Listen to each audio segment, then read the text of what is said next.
Come to order.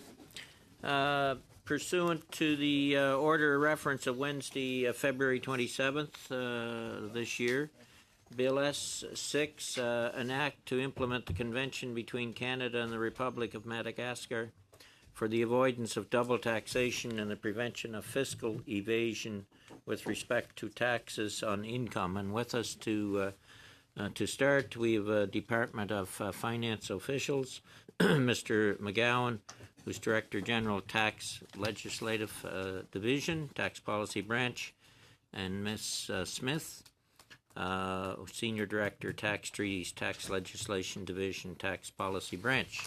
So I believe, Mr. McGowan, you have an opening statement, and then we'll go to questions from there. Thank you, Chair. We're appearing today before the committee to speak about Bill S-6, an act to implement the Convention between Canada and the Republic of Madagascar for the elimination of double taxation and the prevention of fiscal evasion with respect to taxes on income. This bill is intended to enact into law the Canada-Madagascar Tax Convention, or simply the Convention.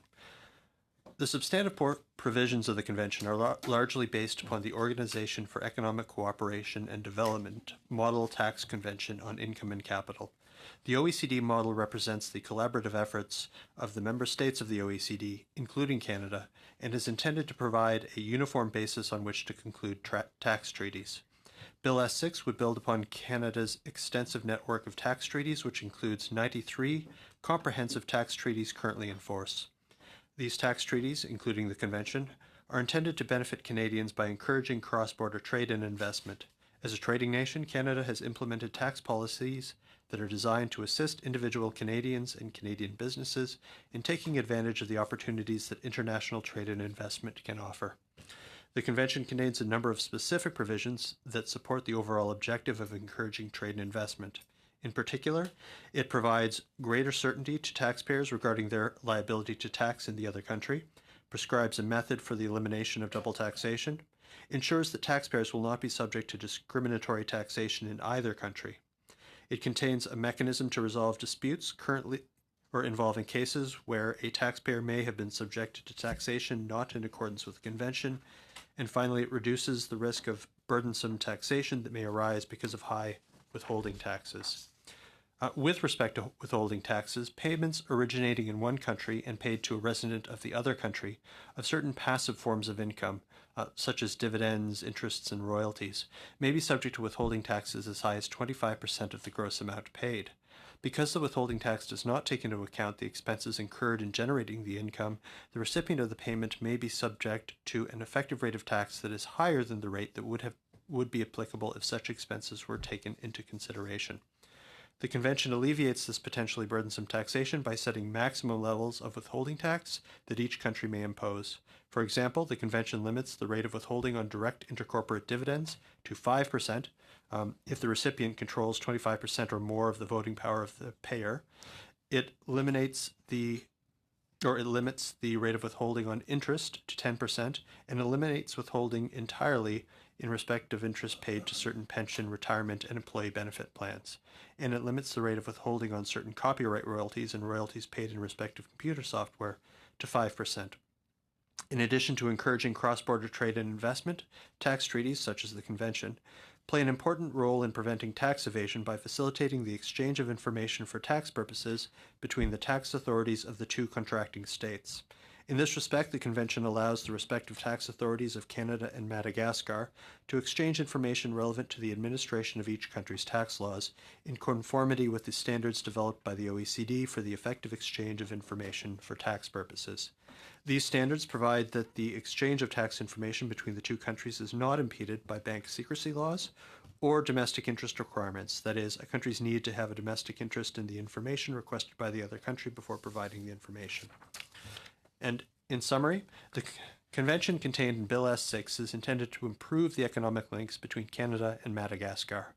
It is intended to promote certainty, stability, and a better business climate for residents and businesses in both Canada and Madagascar, and to assist both countries in addressing potential cases of tax evasion. This concludes our introductory remarks, and my colleague Steffi and I would be happy to answer any questions you may have. Thank you very much, Mr. McGowan, and we'll turn to first to Mr. Fergus for the first round of questions. Mr. Fergus. Thank you very much, Mr. McGowan, Ms. Smith, for coming to before committee today. I was wondering if you could just go into a little further detail in terms of the withholding taxes aspect of the legislation and how this agreement compares to other similar types of agreements.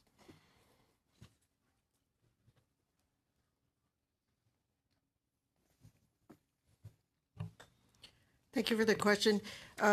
This agreement is very similar to other agreements that we have negotiated with the majority of our other treaty partners in respect of dividends. The withholding rate, if we're looking from a Canadian perspective, would be reduced from the 25% domestic withholding rate in the Income Tax Act to 15% or 5%.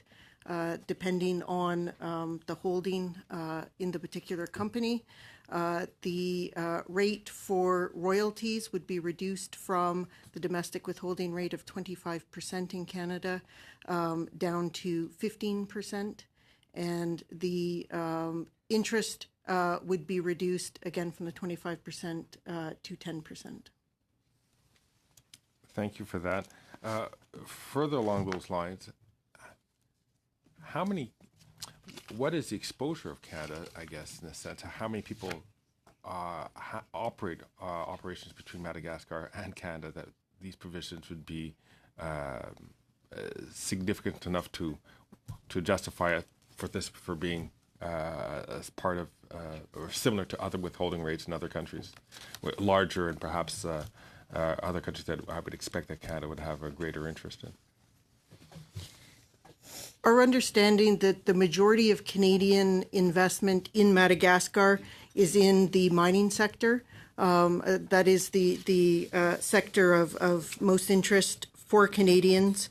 We understand from Global Affairs Canada that there are at least 5 Canadian-based companies active in the Madagascar mining sector. Including one company with the largest operations there, which is a publicly traded company on the TSX, Sherritt International. Now, in respect of Madagascar, there a number of years ago was some political uncertainty, and that was more or less resolved a couple of years ago, and I think the hope is that that will provide a more stable environment that may encourage more investment. I'm not aware of the numbers of the investment of Madagascar in Canada. Other than I can give global numbers on summarizing the bilateral product trade between Canada and Madagascar, if that's of interest. We have the same information Okay. from Foreign Affairs, Global Affairs. Thank you. To that, in that respect, again, what is the state of the? This is going to come off the wrong way. What is the state of the maturity of the taxation system in Madagascar to properly collect their withholding taxes as well? Our understanding is that they do have a tax administration that does administer their tax law. They do have a comprehensive tax system, and it's my understanding that it is administered as such. And again, does Madagascar have a number of similar type of provisions with other industrialized countries that would have mining interests there as well? Madagascar has a fairly small tax treaty network. I know they have a tax treaty with France. Beyond that, off the top of my head, I'm not sure who else they have tax treaties with. And other provisions in their arrangement, their tax treaty with France, is that similar to the Canadian provision? They are similar, yes. Thank you. Moving off of that issue, in regard to the convention, may I ask, how did why now in terms of dealing with Madagascar, and why wasn't this done earlier given Canada's investments in the mining industry in Madagascar, which has been more than just recent? I guess the best answer to why now is the treaty was actually negotiated a number of years ago, but given the political instability in Madagascar, it was not further advanced, and it was only after that there was more political stability that efforts were renewed, leading to the signature of the convention with Madagascar. I believe it was in the fall of 2016. Okay, so that's when it was renewed, and that's when we've now accumulated to this point. That's correct. Of having this treatment, this treaty rather. Frankly, that's all the questions I have, Mr. Chair. That'll be dandy. Mr. Richards. Yeah, thanks, Mr. Chair. So SNC Lavalin owned a project in Madagascar from 2014 to the end of September of 2015 called Amtavi. It's one of the largest mines in the world and had an annual capacity of 60,000 tons of nickel and 5,600 tons of cobalt. SNC Lavalin provided the engineering, procurement, and construction management services for several plants that were related to that mine.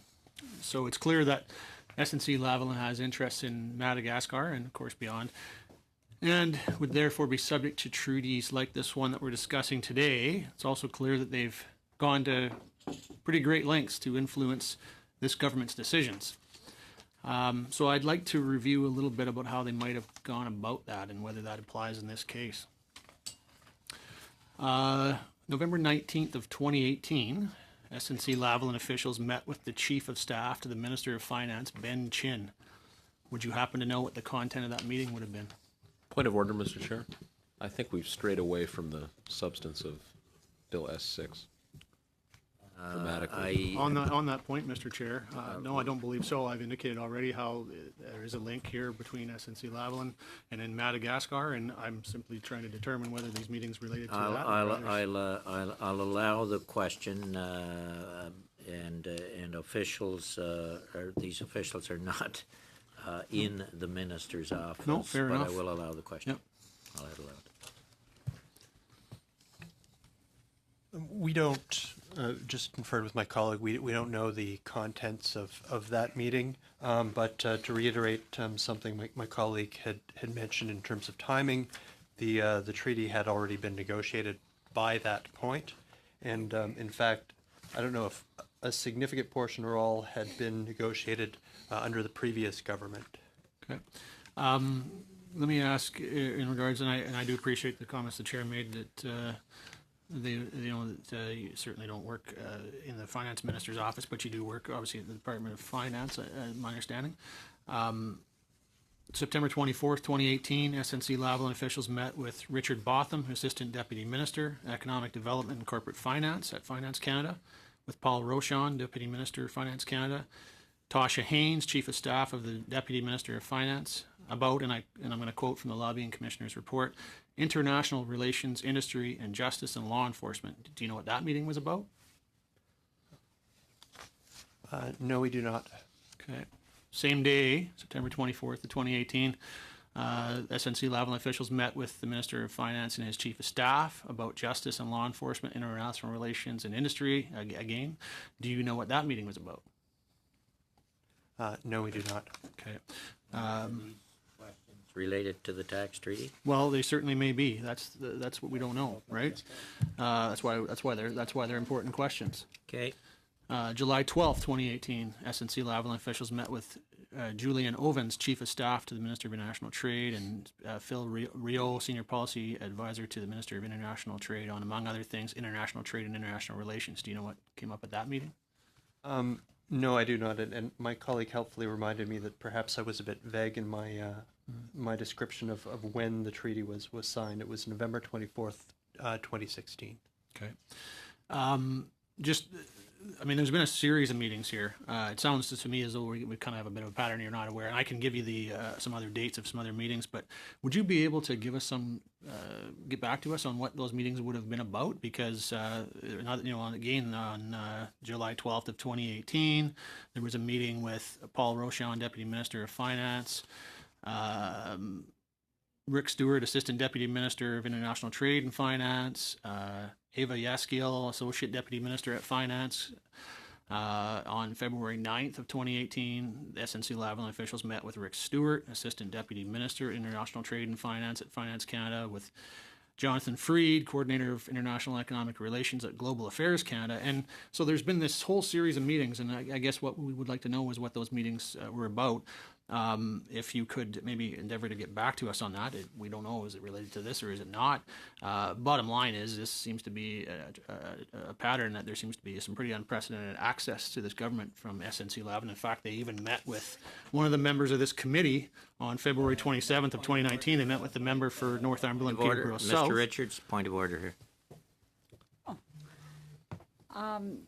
Chair, I think we've just gone off this. As the officials have stated, this was negotiated some time ago. It was signed in November, I believe you said 19th, 2016. November 24th, I think. November 24th, I apologize. Would respect the officials in the position they're in and get back to the discussion of the bill. Thank you. On this point of order, Mr. Speaker. Go ahead, Mr. Deltel. I just want to raise the point that we're talking about Canadian company dealing with Madagascar. This is exactly what this bill is all about. We're talking about having a free trade agreement with Madagascar.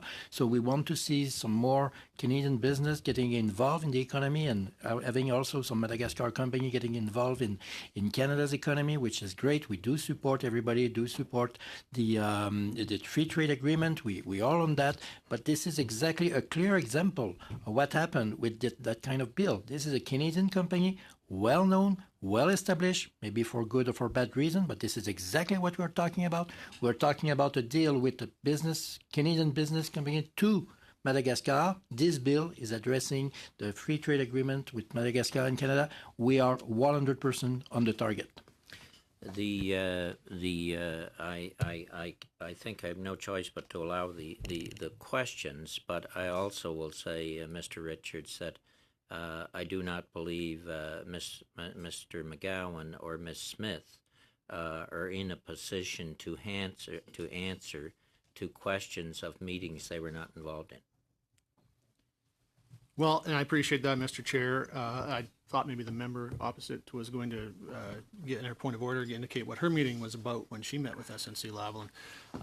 But anyway, maybe the officials could endeavor to go back to those that work in their department and find out what it was that those meetings were about, and get back to the committee on it. Would it be possible for you to tell us what Mr. Scheer's meeting was like with SNC as well? Mr. Chair, I don't believe that you are trying to be an impartial chair at this point. I think maybe it's best that, but that's Mr. Chair, just fine. I'm happy to answer I'm the asking question. the questions right now, and you certainly aren't, Mr. Chair, so thank you for Mr. Chair, your point of interruption. order, I'm happy to answer the question. Okay. The meeting was on CANDU nuclear reactors. Okay, thank you. Okay, That's Mr. appreciated. Richards, floor is yours. Hopefully we can find out, that what the other meetings were about, and hopefully maybe the Prime Minister will choose to follow the example of the member that just gave an answer, because he certainly seems to want to avoid answering all the questions about what his dealings have been in regards to with the former Attorney General. So that's interesting.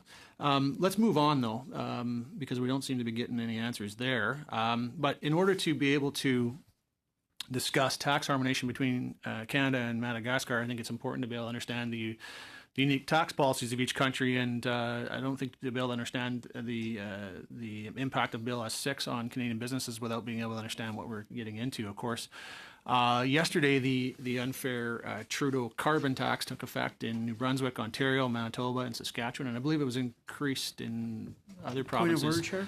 Mr. Sabara. Mr. Chair, today we're discussing Bill S6 and details of that. We're not discussing prior BIA legislation which contained the backstop to pricing pollution across Canada. On that point of order, Mr. Chair, first I'll note government members seem quite sensitive today. I guess I can understand the run that they're on from trying to hide on their cover-up.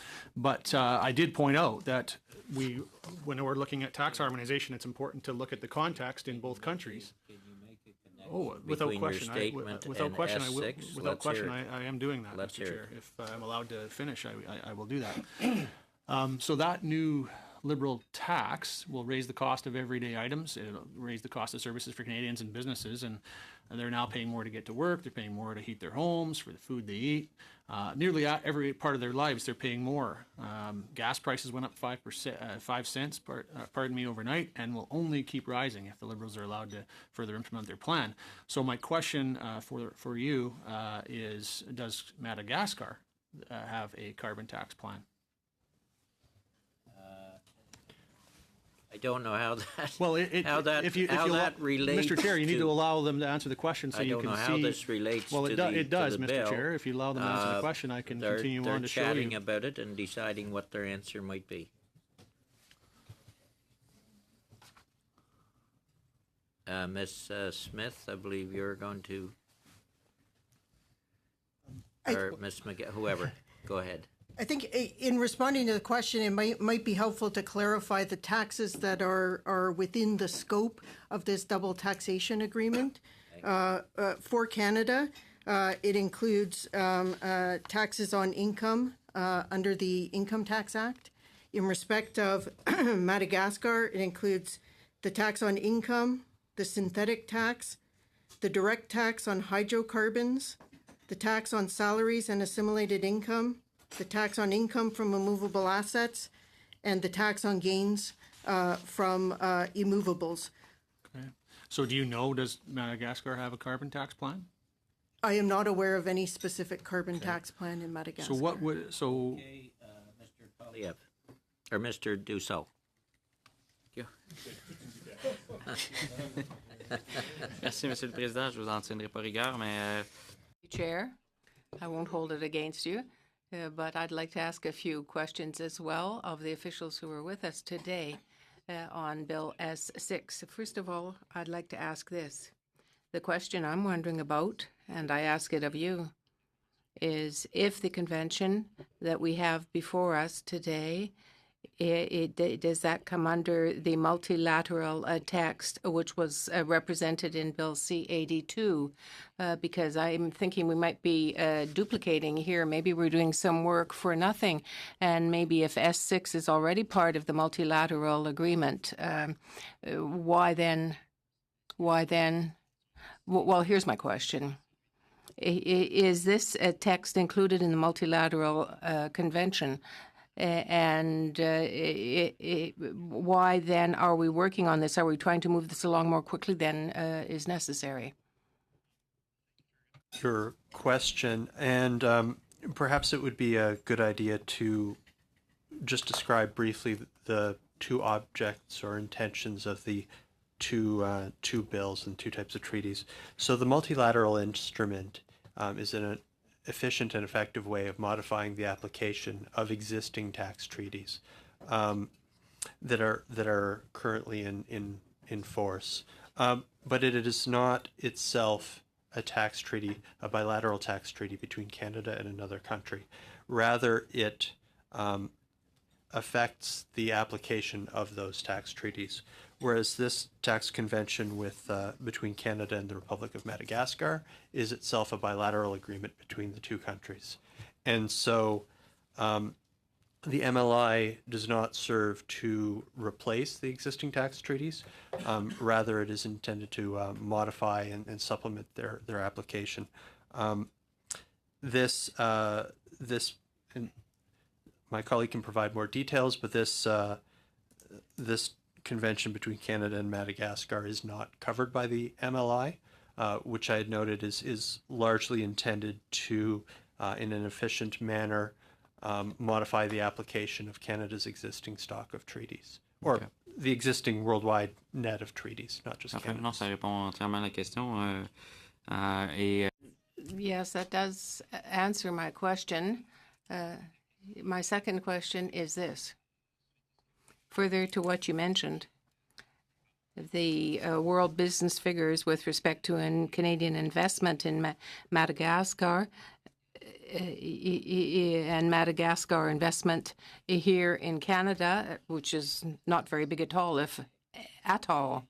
So with respect to these figures, who started these negotiations? Are you trying to retrace the negotiations? Can you go back in time? Do they go back in time several years? Who started these negotiations for this treaty?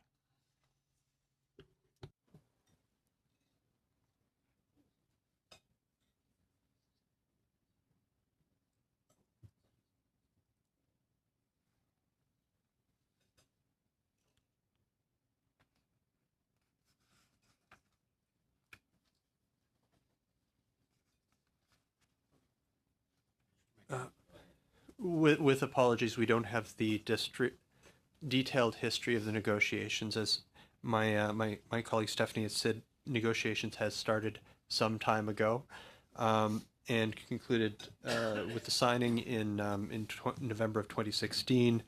Canada has a large number of tax treaties. This would be, I believe, the 93rd, and I'm sorry, 94th, and so concluding bilateral tax conventions with other countries is very much a part of how Canada does business internationally. As my colleague said, there is Canadian investment in Madagascar.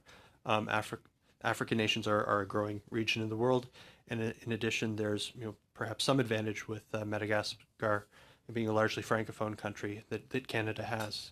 In terms of our opportunities for business investment and dealing with them. So, that there is, beyond a few mining projects, a fair bit of opportunity in there.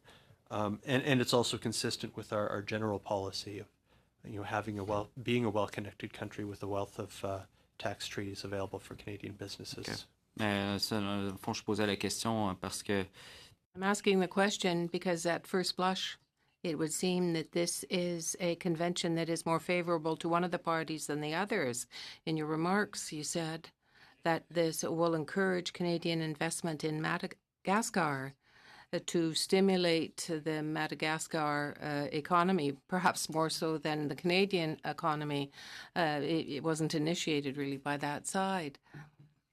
And so my question with respect to this is to know, have you any calculations or have you made an estimate of the bottom line losses and gains, tax losses and gains for this convention with respect to the investments made by either side, either party? What will be the losses or gains for Canada in tax terms? I'd be very surprised if there are any gains, but do you have these figures at hand? Consistent with other tax treaties, and I think the general approach of countries worldwide, it's almost impossible to calculate the total costs and benefits of a tax treaty. And that's because what a tax treaty looks to do is to improve trade and investment between the two countries.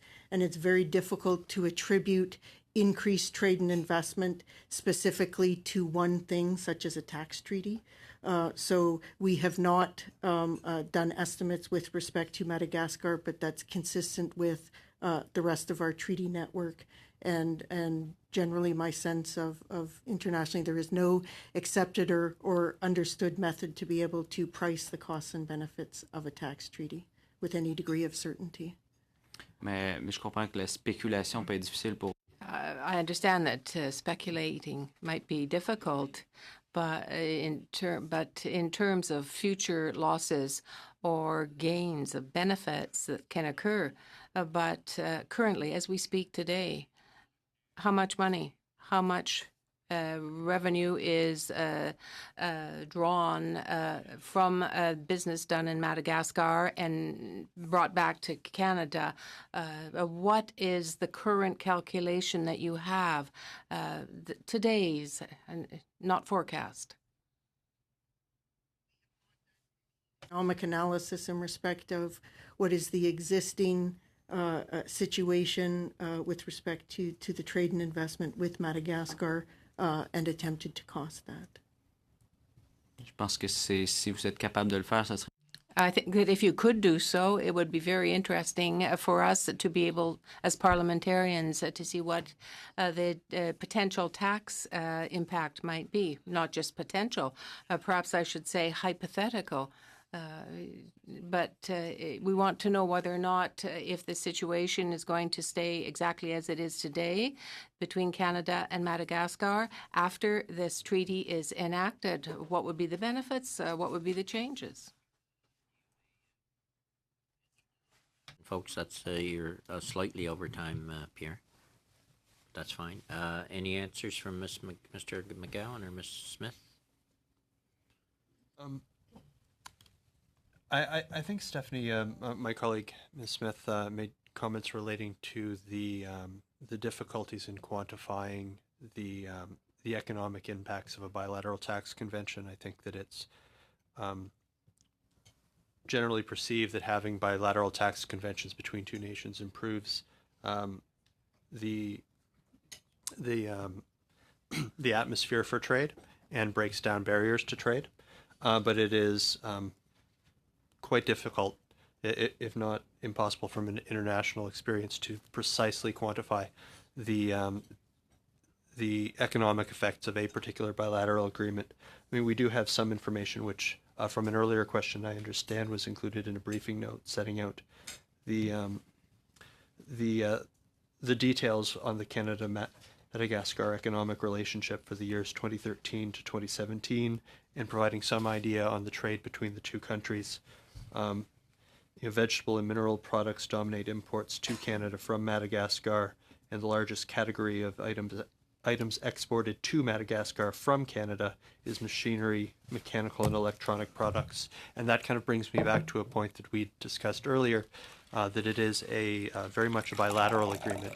And so while I may have been guilty of making comments regarding Canadian investment into Madagascar, it is bilateral in nature, and there's trade going both ways and benefit in both directions.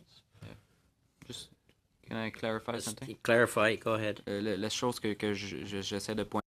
What I'm trying to get to is not necessarily the goods that flow between the two countries, but rather the revenues, the interest, the royalties that are generated in Madagascar and that are, if you like, brought back to Canada. That's what I'm after in terms of forecasts, in terms of numbers. Mentioned that those numbers might be near impossible to gather. Am I correct?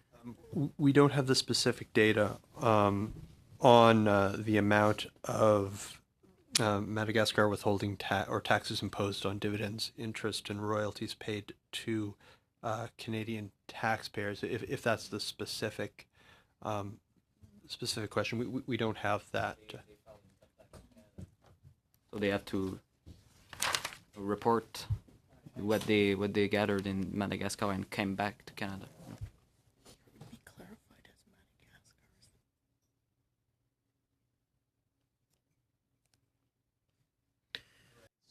Have just working through in my head, you would have say, for example, dividend income from a Canadian firm from Madagascar, and question might be how much foreign tax was imposed on it that would generate support for a foreign tax credit.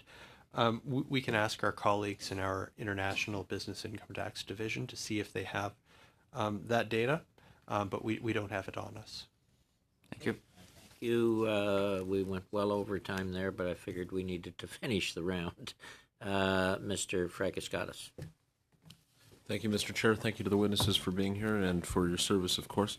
Mr. Richards raised a number of points relating to SNC and offered a rationale for doing so. Now, if I accused him of playing political games, I think he would respond by saying that he was exercising his parliamentary duty. And so I've had very good interactions with Mr. Richards over the past 3 years, so I might take him at his word on that. Unfortunately, he left a few points out. If we consult the website of the Office of the Commissioner of Lobbying of Canada, from 2011 to 2015, under the previous government, there were no less than 25 meetings that took place with SNC and by the Department of Finance at that time. So I wonder, Mr. McGowan or Ms. Smith, would you know the contents of the meetings that took place, again, during the previous government, and 25 meetings in all? Would you be able to point to anything of relevance there?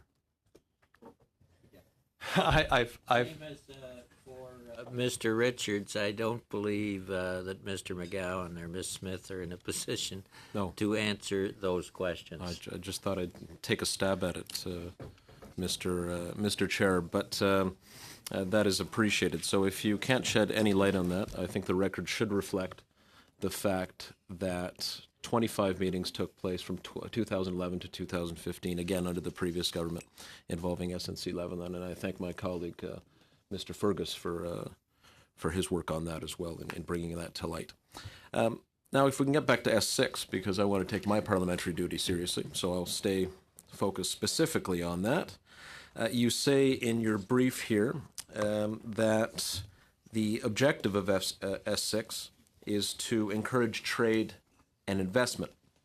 In particular, and there are a number of bullet points listed, you say, number one, it provides greater certainty to taxpayers regarding their liability to tax in the other countries. So, in layman's terms, and for those folks who aren't immersed in Parliament and who are looking at this and want to know the gist of the bill, how does this improve upon the current situation? Give me an example of why there's a problem now and why and how S6 helps to, again, provide greater certainty to taxpayers regarding their liability to tax in the other country.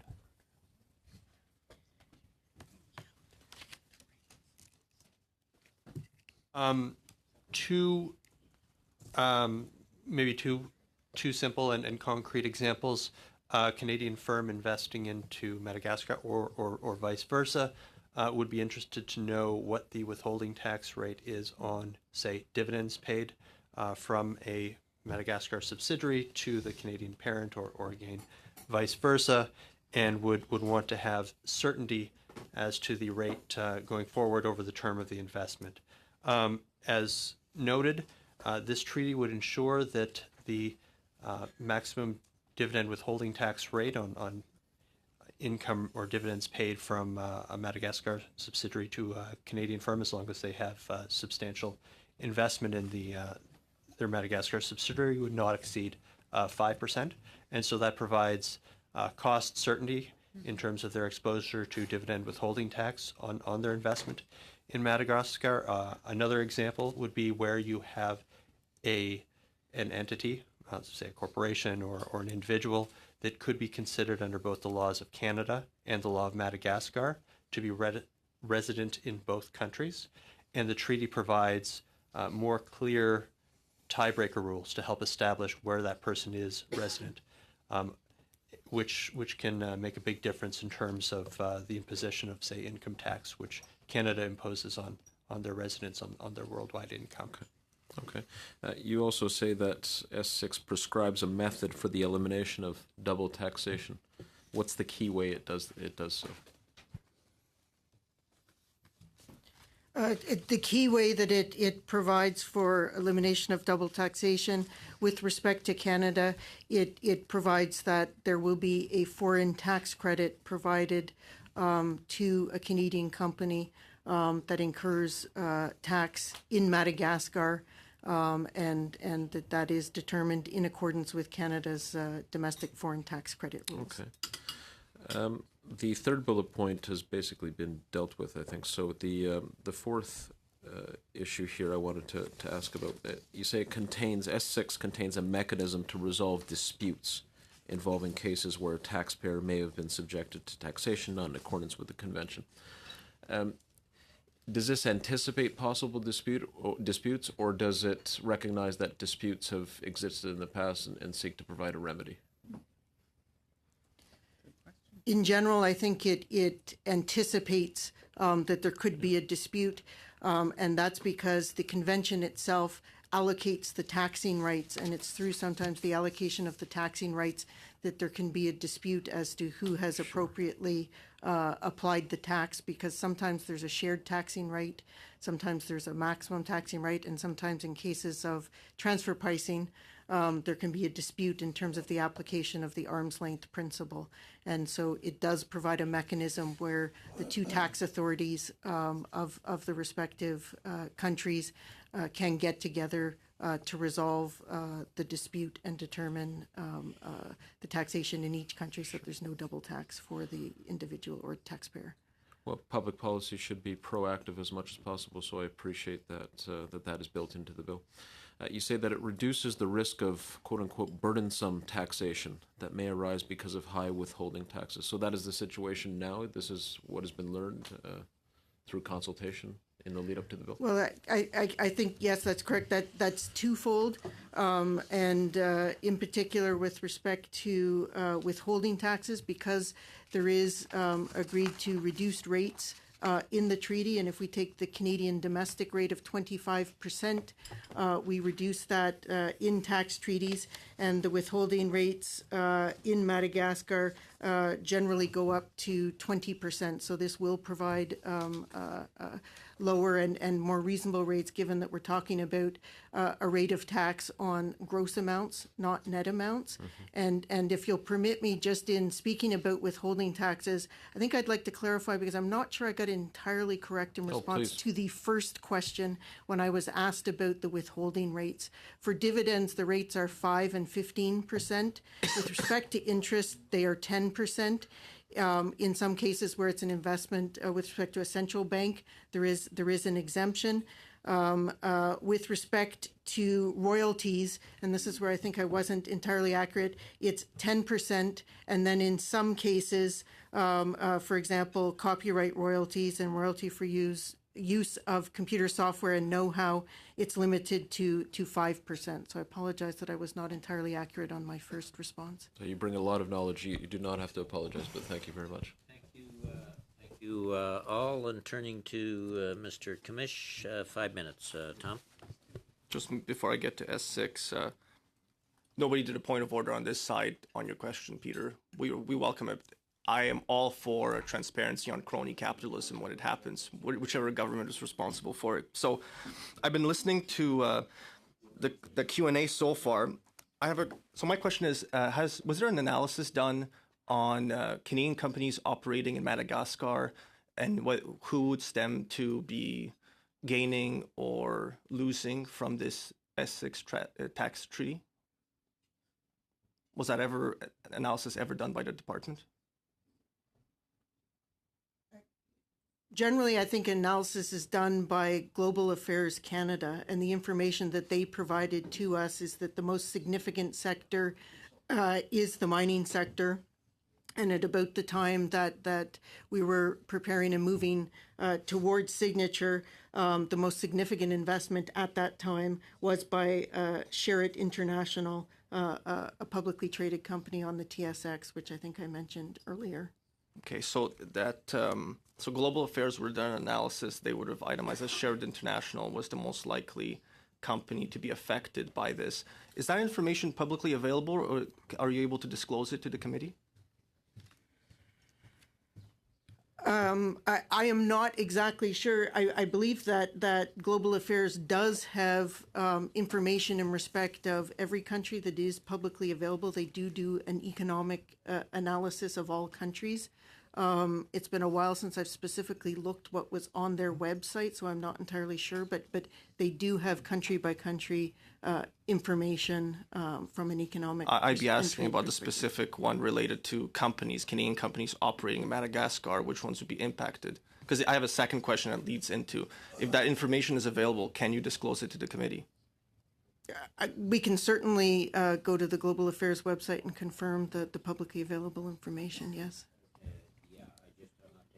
From you, Tom.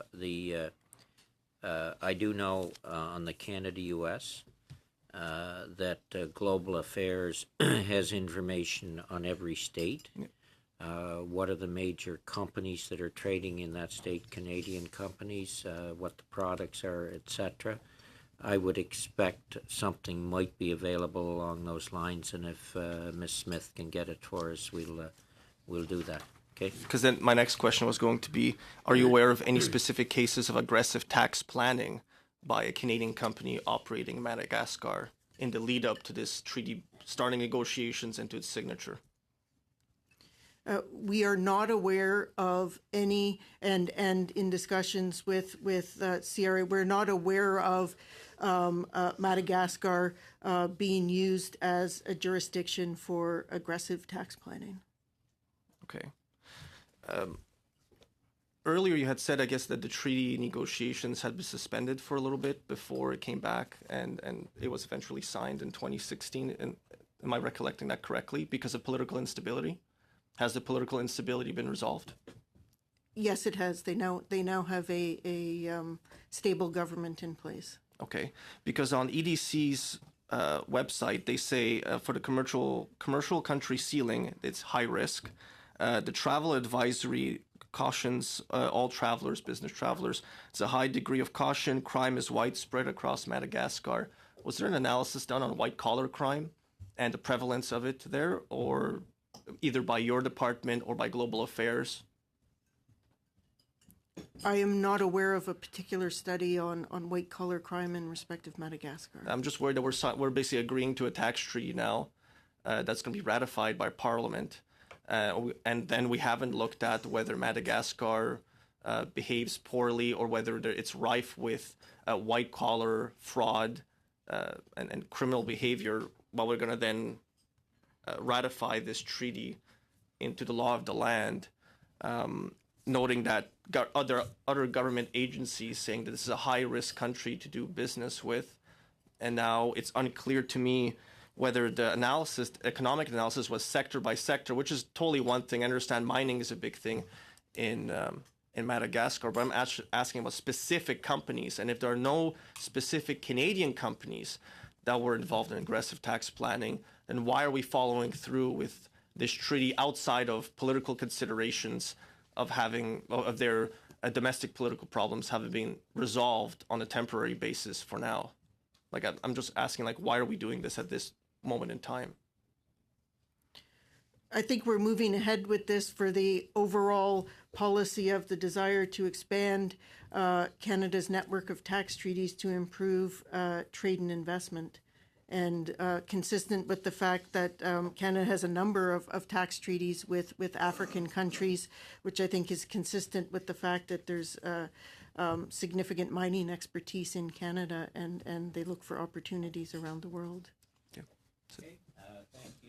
Thank you, Mr. Kamish. Turning to Mr. McLeod. Mr. Chair, and thank you to the presenters today. This is a very interesting subject and quite complex, and I'm trying very hard to follow. My understanding is that there's a number of these types of treaties out there. I think the number was 93 tax treaties that we have. And I'm also of the understanding that this follows another. We had a treaty model that was in place already, right? Is that correct? It's based on the OECD, or Organization for Economic Cooperation and Development Model Tax Treaty. Yes. So with this this bill, the focus, of course, is on tax evasion, but there's other things that are in here. There's, I think, 5 areas that we're trying to look at improving: eliminating double taxation, countering taxation evasion, eliminating discriminatory taxes, and information sharing, and also settling disputes. And I'm just wondering if in your opinion, how much of an improvement this is going to be over what we've had already. There's a number of people, I think, that have voiced opinion that what we had in place historically was abused considerably. So will this change that opinion of those people or that fact? Well, I think a significant benefit of the tax treaty itself with Madagascar is that it will provide for an exchange of information relationship with Madagascar, which we do not currently have, and that will allow the Canada Revenue Agency to obtain information that it requires in terms of administering the Canadian Income Tax Act, and so I think it's viewed as helpful from that perspective. Can it address all of the issues of tax avoidance and evasion, no, because it's a bilateral tax treaty with Madagascar. But in addition to all of the other benefits it provides, I think the exchange of information is also an important aspect. Why is it in Canada's interest to negotiate a tax treaty with Madagascar? And which country actually initiated the negotiations? Was it us or was it them? Unfortunately, I think that question was posed earlier, and we don't have the details with us in terms of the entire history of the negotiations to know whether the request first came from Canada or if it came from Madagascar. There was agreement by both countries to take forward the negotiations, as evidenced by the fact that an agreement was concluded, but unfortunately not aware of which party initiated in the beginning. We have this bill in front of us, and there's another bill, Bill C-82, that is supposed to prevent base erosion and profit shifting. Can you explain the difference and why there was a need to have these two separate bills? Thank you for the question. I would be happy to. This bill relates to a bilateral tax agreement between Canada and Madagascar, and it's intended to both improve the administration of our tax system and reduce barriers to trade between two countries on a bilateral basis. The base erosion and profit shifting project was born out of a multilateral effort to deal with global tax avoidance, the base erosion and profit shifting and moving income around. And it was determined as part of that process that a number of bilateral tax treaties, such as Madagascar, but of course we have them with 93 countries, this would be the 94th, renegotiating all of those bilateral treaties would take a tremendous amount of time and effort by all the countries involved. And so the multilateral instrument is itself a treaty, but it serves to modify the application of existing bilateral treaties, and so that it can update a large number of treaties kind of all at once by virtue of its being entered into by a number of countries on a multilateral basis. And so this is a bilateral income tax convention we have here in Bill S6, and the effect of the MLI in Bill C-82, is that it affects and updates the application of Canada's existing multilateral treaty networks, as well as the networks of the other participants in the MLI. Yeah, so does that mean we're going to see other tax treaties that we have agreements with other countries? Are we going to see a number of them that are going to require updating and expansion also?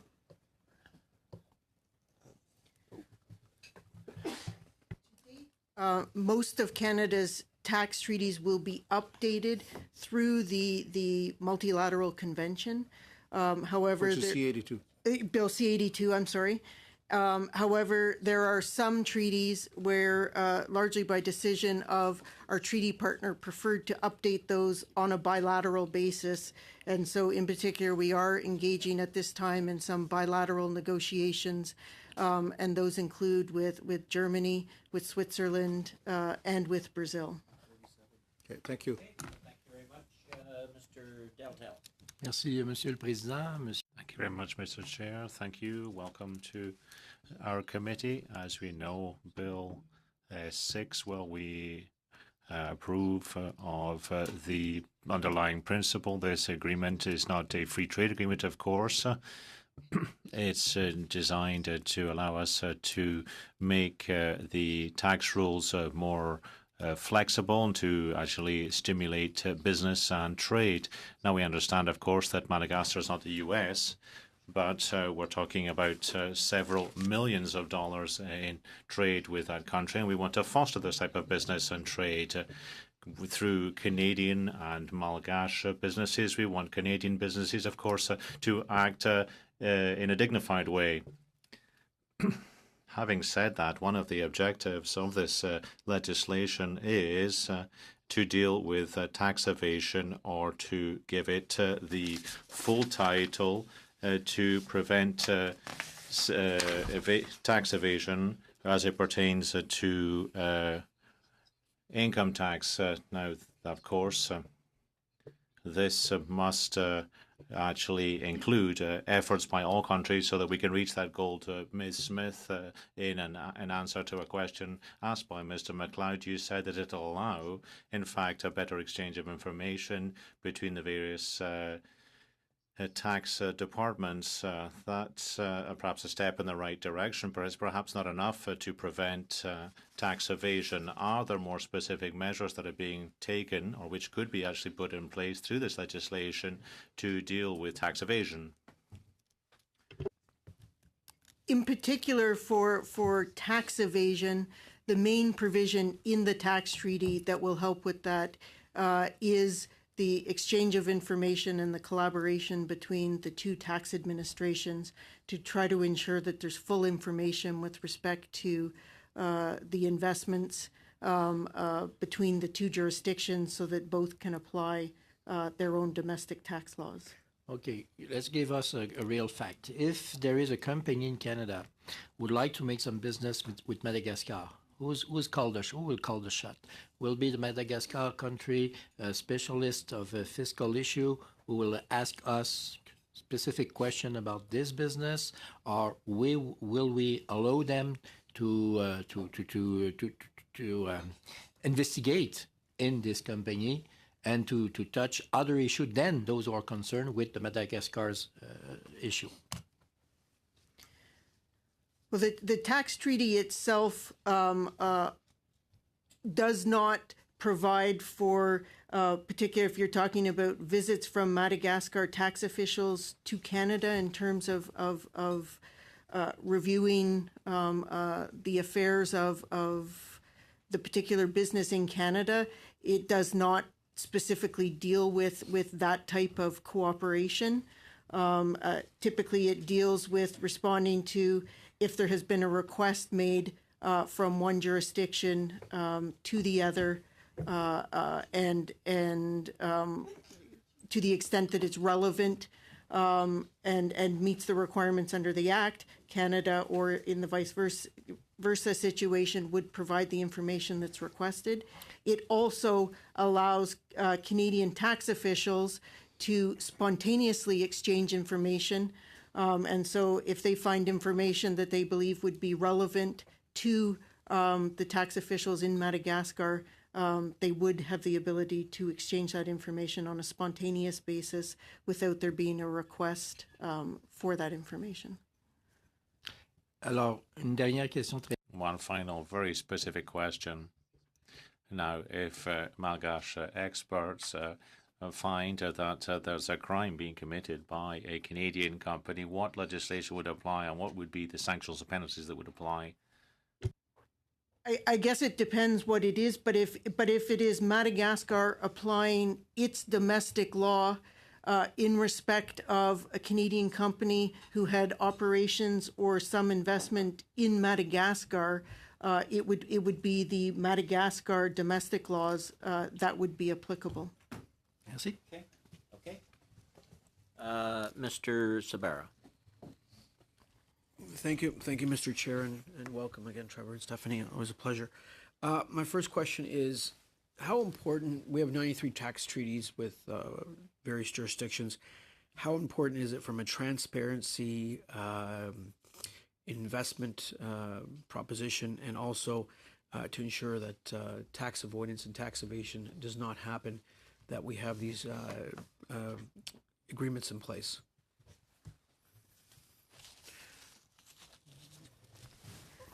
I think this goes back to, again, the importance of the provision that allows for the exchange of information between the two jurisdictions, which certainly helps to avoid both tax evasion and tax avoidance when it allows the Canada Revenue Agency in the situation of Canada, access to information that it requires to appropriately apply Canadian domestic laws, in particular the Income Tax Act. Trevor, any follow-up? Just to add, from the business perspective, when a foreign corporation is looking at where to invest, or where a Canadian company is looking to invest abroad, items like certainty and predictability are tremendously important. Yes. And for example, as we discussed earlier, just knowing that withholding taxes on dividends would be capped at 5% provides additional certainty. Knowing that there would be tiebreaker rules for residency, and dispute resolution processes. A lot of these provide certainty so that when businesses are looking on where to make their decisions, it's better to invest in a tax country in a country with a tax treaty than one without. And in our time in Parliament in the last 3 years, we've also finished and completed the agreement with Taiwan, for example.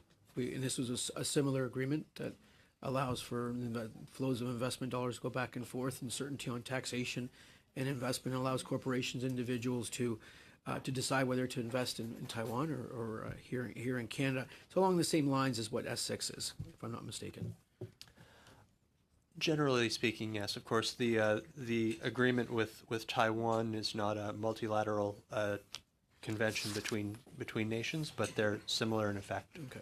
My next question is with regards to, which Ms. Smith alluded to, in terms of CRA's ability to collect information, how important that is to avoid and to ensure that all organizations, all entities are paying their fair share of taxes. Our government has put into CRA over $1 billion of investments of funds to boost their services. Recently, we've had some action with regards to the Panama Papers, where some news has come out that CRA is taking action, which I think is a good step, because we need to make sure Canadians understand that everyone is paying their fair share of taxes to fund the services that we depend on a daily basis.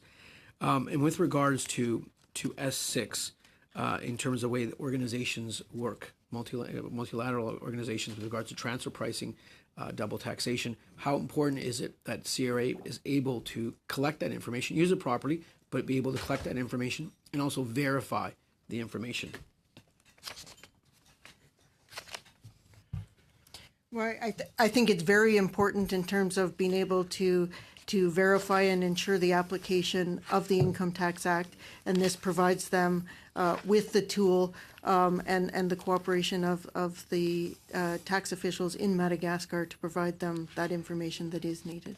Okay. And we as a government have obviously maintained our premise of entering into free trade agreements around the world. We've completed CETA and CPTPP. We've renegotiated USMCA. All those countries covered that we have those trading relationships with are covered with tax conventions or tax treaties, multilateral tax treaties. And I would argue that it is along those lines that the Canadian economy benefits, that investment flows between countries benefit, and along the lines that S6 is another step in there. Madagascar may not be a household name to every Canadian or to all Canadians at home today, but nonetheless, it is a country we do trade and have an investment with. And my question would be, without the tax convention, how difficult would it be to undertake those trade and investment flows with a country like Madagascar?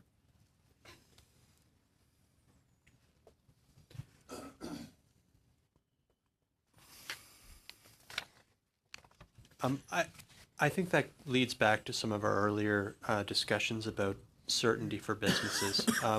Of course, there's always the ability to invest abroad, but in making investment decisions, certainty is incredibly important for businesses. And so, while not having a tax agreement in place, of course, doesn't prevent investment in a foreign jurisdiction, having such an agreement in place provides additional certainty and makes it more appealing for businesses, knowing that there's that kind of framework in place. Thank you all, Mr. Dussault, and then back to Ms. Rudd. Very quick, Mr. Chair, because I know I went over time in my first. that's okay. My first round, but so my question is very quick, and I'm sure you won't have the information with you. But if you can get your hand on it, would be possible to have data coming from the T1134 form, information return relating to control and not control foreign affiliates.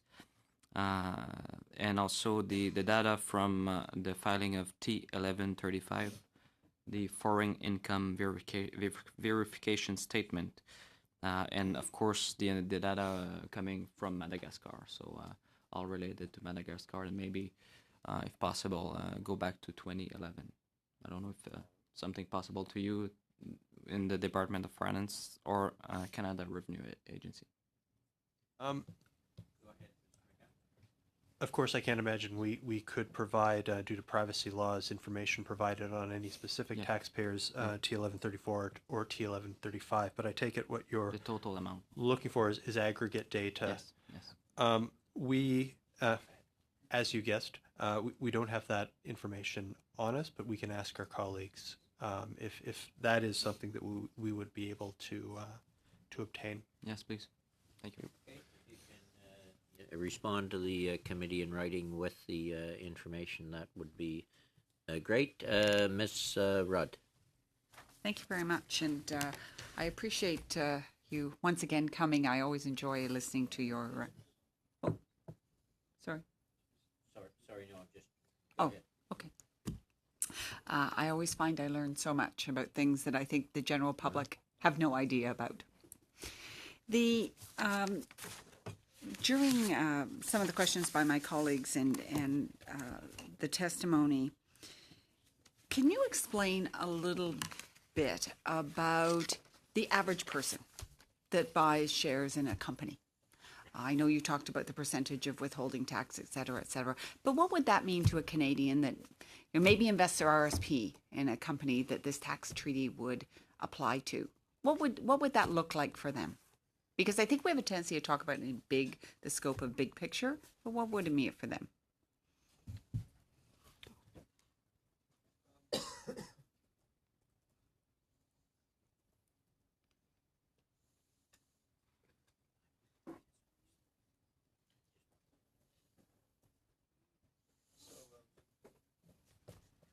Getting into some of the technical details, I'm working through your question. In your situation, having an individual investor investing in a Madagascar company, when dividends are paid out of that company, that would be subject to Madagascar dividend withholding tax. I believe their rate is currently 20%, and under the treaty, that would be reduced to 15%. And that's based on the assumption that an individual making a portfolio investment would not be able to qualify for the lower 5% rate, which is more for a parent-subsidiary type relationship. Okay. So, it's 0? Oh, sorry, I was thinking about the withholding tax rate on dividends. See, if we're confused, imagine the average on interest person. Oh, it's just the numbers. So no, with Madagascar, does it impose withholding tax on dividends? But on interest, if you had a bond issued by a Madagascar company, then the numbers I mentioned would be correct. It would be reduced from 20% down to 10% under the treaty. And when the Canadian individual filed their income tax, that's where it would be adjusted. Is that correct? Withholding tax is imposed by the foreign state. Mm-hmm. And so it wouldn't be on the Canadian tax return. It would just be how much foreign tax you're paying. It's a bit of a tricky question just because of the specific facts. It might be more likely for a Canadian corporate or for a Canadian to invest, say, through their RSP into a publicly traded company that might have business activities in Madagascar. In which case, of course, if it's in an RSP, it would be received tax-free or free of Canadian tax. And then the specific tax consequences would follow based upon whether it's a Canadian company with business in Madagascar, whether it's a public company in Madagascar that's traded on a public stock exchange, so that's one of the conditions that generally has to be met to go into the RSP. So it's a surprisingly complicated question depending on the facts. Like depending upon a number of unstated variables in different ways. But the general idea is that, on these investments, you'd have a certain cap for withholding tax rates, for example, that that could be imposed by the foreign government, and you'd have certainty on the most they could charge, and so you'd know better what your after-tax yield is going to be on your investment. Because of course, if you have a $100 bond that earns a 5% rate of return, then you say, well, what's my after-tax rate of return going to be? You can figure out what your Canadian tax return is. Taxes are going to be 0 if it's in your RSP or TIFSA, or whatever your marginal rates are if you hold it personally, and then you add on top of that foreign taxes that could be applied. And so in determining the foreign tax consequences, this would provide some certainty. I think for the individual taxpayers or individual people, not corporations, another important factor is really the residency and the rules that can apply in the tax treaty. Where you go to work abroad at a facility in Madagascar, and you want to know that Canada is not going to be taxing you on your worldwide income at the same time that Madagascar is on top of it. And really, for individual normal people, not corporations, that's one of the big uncertainties that's addressed by this bill. And you said, and two, let me get the quote there, the mechanism that resolves tax disputes. So disputes. So let's use the person who is working in Madagascar as a Canadian. So if there was a dispute about that, is that something that we as the Government of Canada would provide assistance with through this treaty? We would provide assistance if it was a question of the application of the tax treaty. If it was with respect to a particular dispute purely on Madagascar tax, we would not. But if it was a question of the application of the treaty and ensuring that there was no double tax, yes, the individual could seek assistance from the competent authority, which for Canada under this tax treaty is the Canada Revenue Agency. One more minute? Yeah, go ahead. Okay. So this, and I may have missed this. I know when it was, the treaty was signed. And when did it start? When did the negotiations start? And you had mentioned that there were some challenges with governance in Madagascar. And so when did it exactly start? So how long did this process take? We don't have the exact timing, but I do believe that it was in the early 2000s that negotiations first commenced. Okay. And is there, would you say that's a typical time frame? It is perhaps slightly longer than the average, but it is not uncommon for the time period from the first negotiation to signature to bringing the House bill before the House. There easily can be a 10-year period. I think to the average person that seems like a very long time. And is there a built-in review time? Or is there anything to trigger a review, either country? On an ongoing basis, we do review both our treaty network and our outstanding negotiations to try to establish a list of priorities for new or revising current treaties to ensure that they reflect the latest Canadian tax policy. Okay, thank you. Thank you, Mr. Chair. That's all the questions that we have. Mr. McGowan, Ms. Smith, thank you very much for coming and appearing as witnesses and answering our questions. With that, we will go to committee business, and we don't really need to suspend because it's in public as well. There's really 3 items that I think we have to deal with.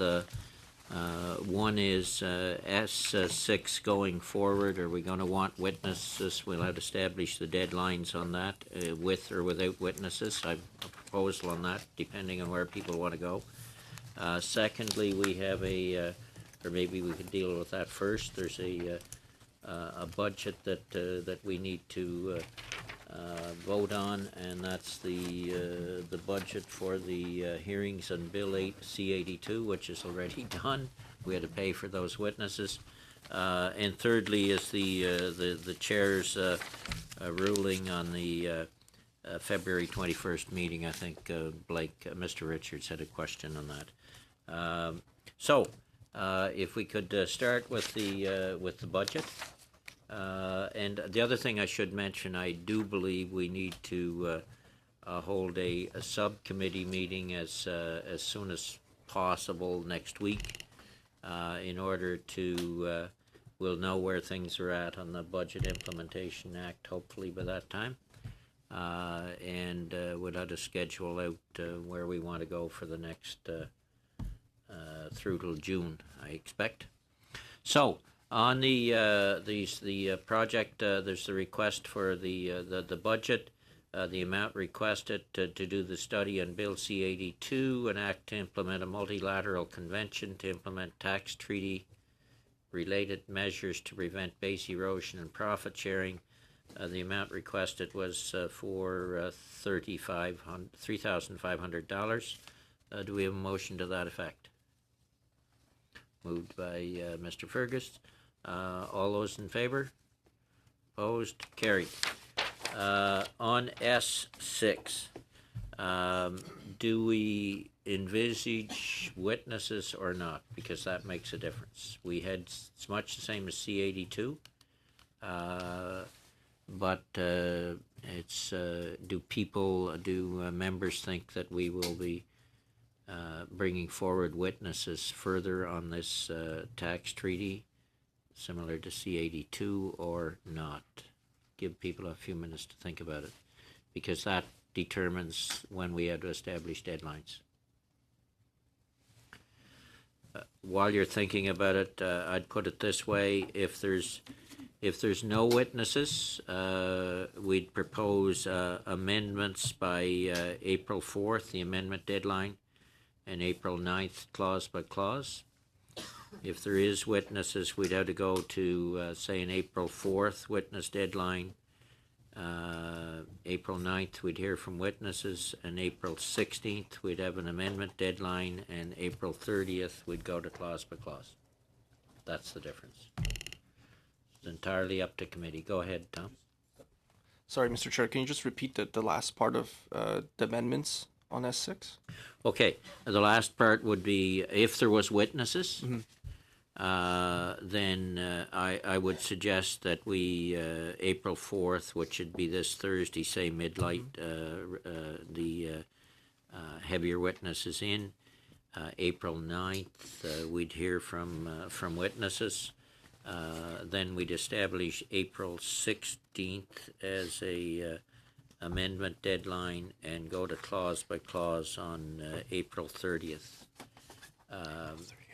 As we get in, the only difficulty with extending it out is, I would imagine, as we get into the week of April 29th and into May, we're going to likely have a lot of witnesses on the Budget Implementation Act, and we're going to be extremely busy. But if that means we had to go extra hours, well, that's fine. So that's the difference. Okay. Pierre? I would be inclined to invite witness for at least one meeting.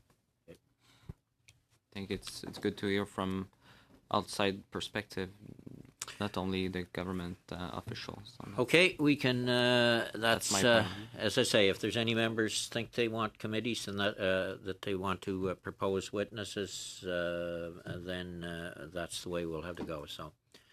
So then what I would suggest, can we get agreement on this then?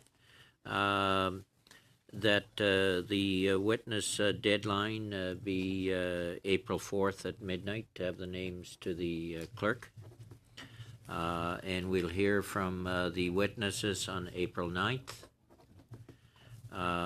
We would establish the amendment deadline 5 o'clock on April 16th.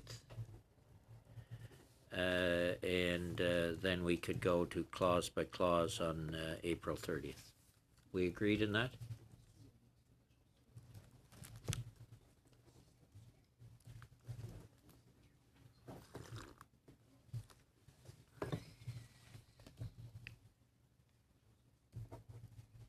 Tom? Sorry, Mr. Chair, just just on government officials, when the officials were here and I had asked them the question whether they were aware of any aggressive tax planning having been done by a Canadian company operating Madagascar, they said they weren't aware of anything. But they did say that they worked with the Canada Revenue Agency. Would there be a possibility to call the CRA officials in that particular branch? There must be somebody out there in a branch that operates specifically on international tax compliance with, and they do some forecasting going forward. And I'm assuming that was done at some point on this particular application of the tax treaty. Because I refuse to believe that in all the government operations, they don't talk to each other to figure out if we do this, what will be the impact. And looking at specifically the mining sector, they would then know which companies would be impacted. So could we invite officials from CRA specifically who look after international tax compliance? To be honest, I don't know, but we can check for sure. We can have the clerk check to see if there is anybody in CRA that does international tax compliance that could enlighten us on that. You can do that, David? Sure. And we'll see whether they have or not. Okay, are we agreed on that strategy for S6? Agreed? Okay. The other item I have, and I'll give you the chair's ruling, and I'll put it into the record. There's been some questions as to whether the meeting was adjourned correctly on February 21st, and I think Blake and Mr. Richards made that observation. I'll just simply confirm what I, as chair, observed at the meeting, which I think is also reflected in the minutes of proceedings from the meeting. At 11:30, I suspended the meeting as I felt there was disorder in the room. However, after a short suspension, when I felt the disorder was going to continue, I adjourned the meeting. In doing so, I'm guided by page 1099 of the House of Commons Procedures and Practice, 3rd edition, which states, and I quote, "The committee chair cannot adjourn the meeting without the consent of the majority of the members, unless the chair decides that a case of disorder or misconduct is so serious as to prevent the committee from continuing its work." End of quote. And accordingly, I hope that clarifies that the meeting on Thursday, February 21st, 2019 was adjourned correctly, as well as the reasons that I adjourned it that way. Go ahead. If I can just, and this is, again, I want to state very clearly at the beginning that this is not, as I said initially, this is not in any way meant to be an attack on yourself or anything else, and not in any way a judgment on your reasons for adjourning the meeting or anything else. But I guess the question that I had related not so much to the reasons for your decision to adjourn the meeting, but whether there was an ability to adjourn the meeting given that it was suspended. And I don't think your ruling actually covered that. And that's what I want, because I think it is an important point. It's not one that I want to get into an argument about. It's simply for the sake of, I think, the precedent that is set. I mean, I understand you've indicated that you felt justified in both suspending and adjourning the meeting, and I'm not going to even begin any kind of debate on that particular topic. That is your prerogative as chair. But I think it was more in my concern was more in the fact that when a meeting was suspended, I don't believe it was ever reconvened like we didn't bring it out of suspension. So was it, were you in a position where you could properly and by procedure actually adjourn a meeting when it was suspended? Well, that was more the question. I've checked with various officials, and I think I can assure you that, because after the short suspension, I did feel the disorder was going to continue, and I adjourned. I mean, really, and I will admit up front that I do think there is a problem at committees when there was a point of order, and when a member in the House itself, when the Speaker stands up, the mics are cut off. Here at committee, what was happening in committee that day is one particular member, and it kept pushing the button and overriding the system when I was going to a point of order on this side, and where it was at, I felt that disorder was going to continue, so I adjourned the meeting following the suspension. Yeah, go ahead. And I'm not trying to belabor this. I don't want to get into a long prolonged debate by any means, Mr. Chair. I make a suggestion. I don't want to dispute any of the facts. I don't want to call into question your decision in any way. But what I do want to do is make sure that we're not setting a precedent for something that we maybe don't want to do. And I understand the position that you're in. I understand what you've just indicated, what you've laid out, and the reasons why it happened. However, I'm not trying to have us reconvene that meeting or anything else. Maybe what I could suggest to you that might be helpful would be for you to just simply acknowledge that procedurally it would have been better had you reconvened the meeting in order to adjourn it. I understand that what you did had the same effect essentially, but it's just the precedent of it, right? Because technically we were suspended, right?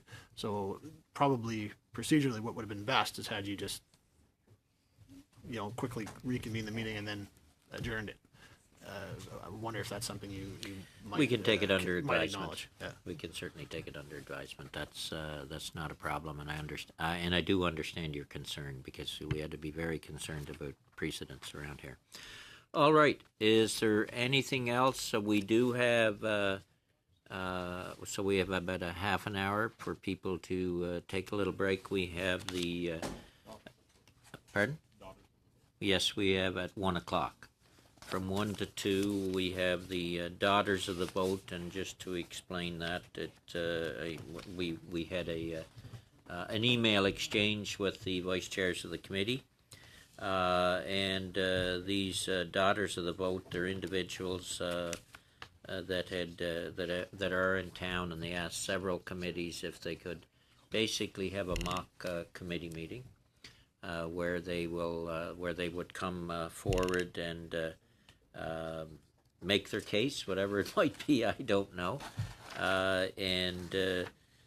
So we'll have two panels of 4 people on each panel, one from 1 to 1:30, and the other from 1:30 to probably about 5 to 2. And it'll give them, I think, for their part, why they requested it, gives them a little experience of what it's like to attend a committee and take questions. So I think it's a good experience for them. Mr. Commish. I just wanted to know from you, Mr. Chair, what the plan was for Thursday's meeting. I don't believe we have anything on the agenda, do we, for Thursday? I expect we'll all want to be in the House to listen to the debate on the budget. It's riveting. It is riveting. It is. It is, yeah. I salute my colleagues' Mr. efforts. Dussault. You once said during meetings that you wanted to have a debate at some point in time about the SNC and DPA and all of that. So if you look at the minutes and record of meetings, you said that. So maybe Thursday would be a good time to have this debate between us. Actually, that's what you proposed at some point. I think last week, the week before. Where did I propose that? During a debate, you said, Mr. Chair, oh, we should have that debate at another time because now it's not the good time to have it. So. Okay, I don't have anything on the agenda for Thursday at the moment, but things could change. Okay. All right, meeting adjourned, and we'll reconvene at suspended. We'll reconvene at 1. Suspended.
Reconvene, and the meeting is in public and is being televised, and so this gives us as a finance committee to meet with the daughters of the vote, and we have two sessions, as I indicated earlier, of half an hour, 4 witnesses at each session, and I believe each of the witnesses has a 2 or 3 minute statement, whatever. We do have to be. We have to go to another panel at the 1:30. So we'll go to the opening statements, and then go to questions from members in the regular order. So, Ms. Talbot, we'll start with you. Well, bonjour à tous. So hello everyone, thank you for welcoming me here today. I'm Clémence, I'm the Orleans delegate. I'd just like to tell you that I'll be alternating between French and English, so if you need your headsets, please put them on. You all a question. If, in the next decade, we as a society do everything in our power to battle climate change, if we do everything right, can you imagine what that future might look like? Can you envision it? Because I can't. And, in fact, most people can't. Yet we have no trouble imagining the worst case scenario, our pop culture flooded with apocalyptic movies and dystopian books about what the future may look like if we don't act. This is because the discourse surrounding climate change is mostly one of fear rather than hope. Quand ça vient au changement climatique, les gens ont perdu espoir. When it comes to climate change, people have lost hope in their institutions. They're starting to take their things in their own hands. But the truth is that ordinary people can only do a fraction of what would be possible if all our democratic institutions supported us. So let's define environmental racism now. That's the notion whereby the consequences of climate change have a disproportionate impact on marginalized and racialized communities. Now, this phenomenon is visible across the world. In developed countries produce the most amount of pollution, consume the most amount of plastic, oil, and energy, and they accelerate climate change at a terrible rate. But there's third world countries that have to pay the price through floods and hurricanes. They produce our goods, our telephones, our clothes, and that's where we send our garbage to as well. But environmental racism takes place at home as well in Canada, here in Ontario even. For example, in Ontario, more than 50 Aboriginal communities have boil water advisories in place. The Sarnia Valley is a hub for the oil industry in Canada. There are 60 refineries and oil plants, and there's an Aboriginal community right in the middle, breathing the most polluted air in Canada. No coincidence. For that reason, all funding for climate change must also simultaneously deal with the social impact of the notion as well. Addressing economic and socioeconomic inequalities can go hand in hand isn't a new or foreign notion at all. In fact, that's the entire founding principle of the idea of a Green New Deal. This sort of initiative refers to a massive program of investments in clean energy jobs and infrastructure. Climate change isn't only about the environment, it's about human rights. Thank you. Much, and I neglected to say in the beginning for those that don't know, the representatives are here with daughters of the vote. Miss Sue, go ahead. Thank you. I would like to first begin by thanking the committee for having us here. My name is Annie Sue, and I am a daughter of the vote representing Don Valley North today, a riding with one of the highest percentages of ethnic Chinese in Canada, as well as a riding in which half of our residents speak a language other than English at home. And I am proud to be a Chinese Canadian woman speaking to you about my experiences. When I came to Canada in 2011, my language and cultural barriers just seemed insurmountable. In school, I became the target for harassment and bullying. I remember one day, a classmate grabbed and quickly covered my entire forearm with black Sharpies before I could even form a response.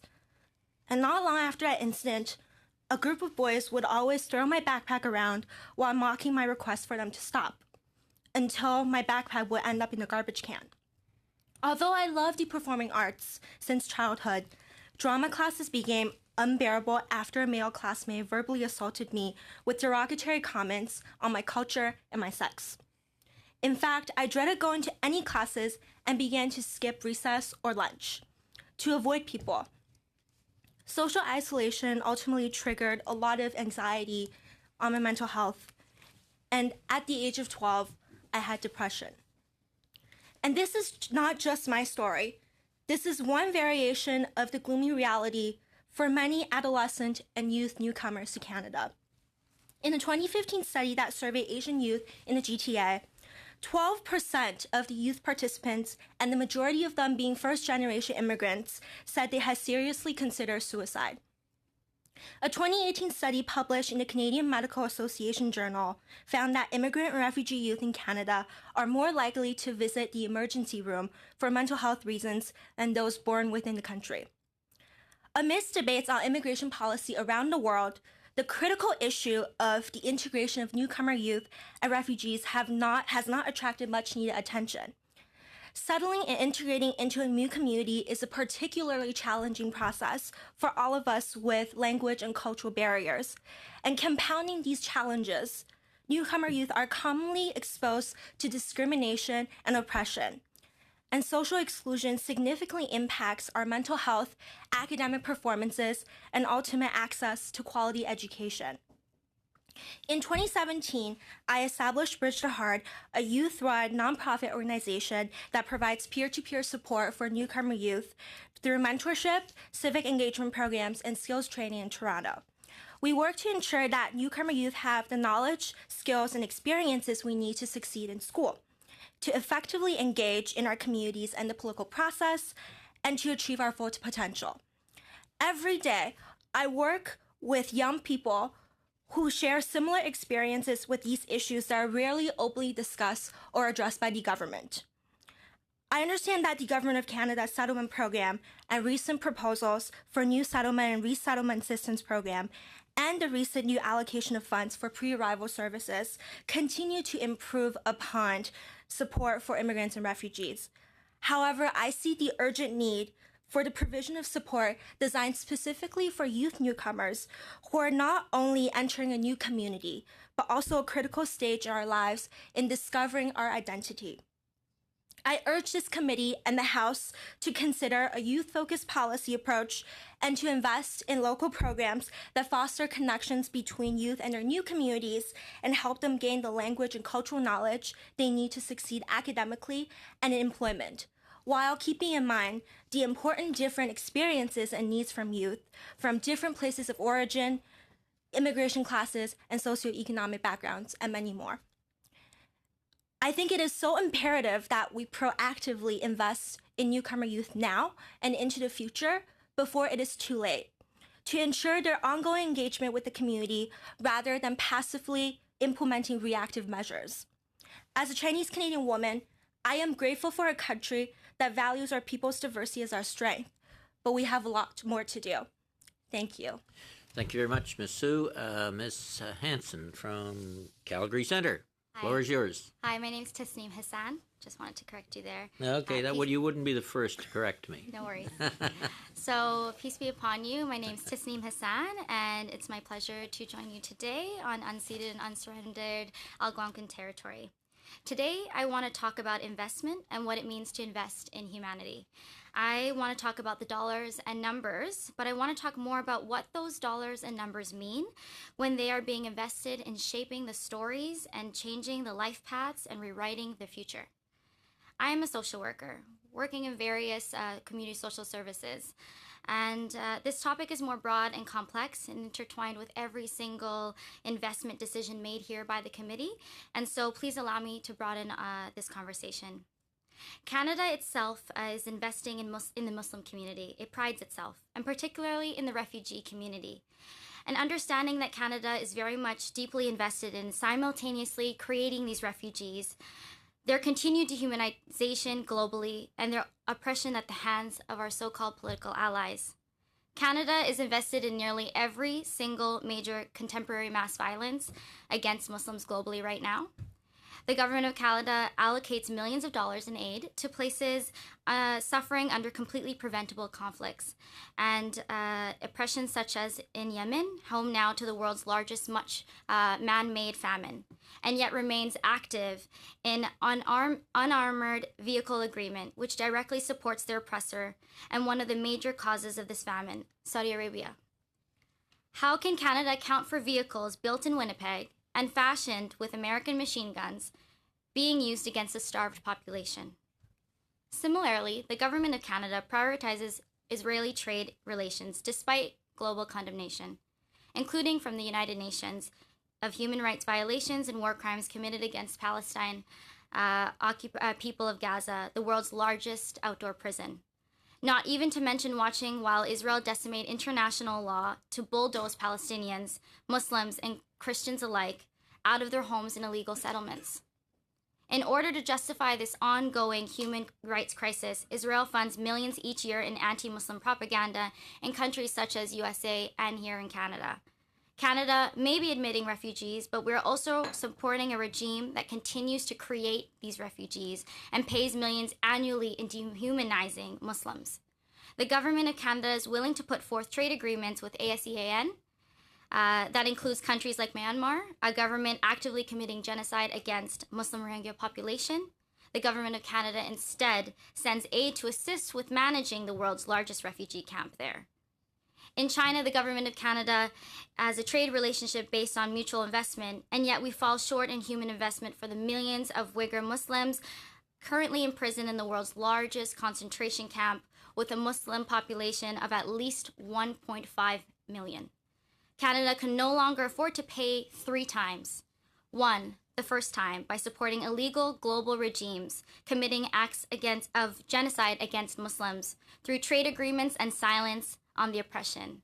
The second time, when we have to then expand enormous resources taking in the refugees we are complicit in creating. They will always be welcome here, right? But let's go to the source. And lastly, Canada can no longer afford to lose the investment in our collective humanity. We need to put forward words into action and hold on our own world stage.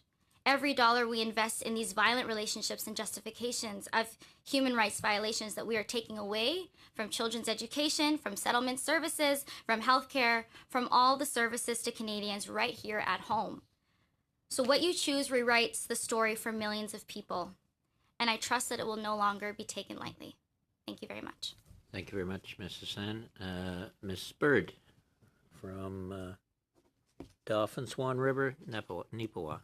Hi, good afternoon. My name is Sierra Bird, and I am the Daughters of the Vote delegate representing Dauphin, Swan River, and Neepawa. It is important to address the mental health crisis in our rural areas and its link into our correctional systems.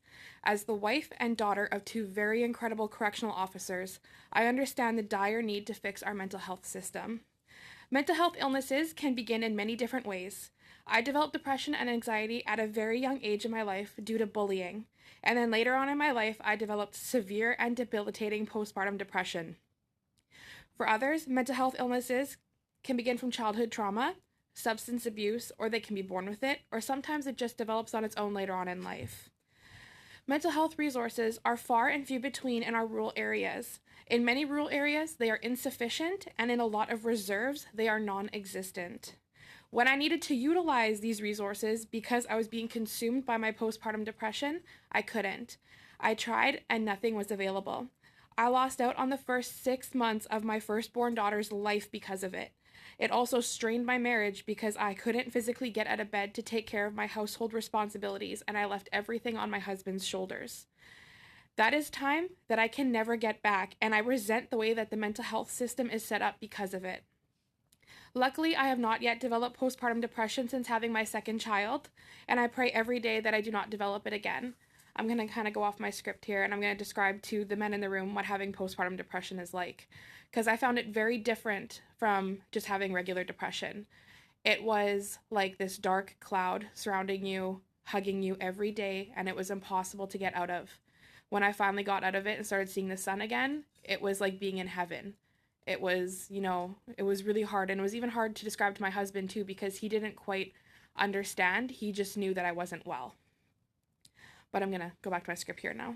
In 2018, the Washington Post released an article with very shocking statistics. The article states that Indigenous people make up 5% of the Canadian population, but make up 27% of the population in Canadian correctional facilities. Of all federally sentenced women, 43% are Indigenous. And the jaw-dropping statistic here, Indigenous youth only make up 8% of the Canadian youth population, but make up 46% of incarcerated youth. The lack of mental health resources in our rural communities and our reserves directly contributes to these statistics significantly. We need to focus on implementing programs in these communities that would prevent people from coming into conflict with the law prior to incarceration. We also need to set up facilities where people with mental health illnesses can go instead of a correctional center when their needs are beyond correctional officers' capabilities. Incarceration does nothing to help a lot of these individuals because they are not getting the help that they need.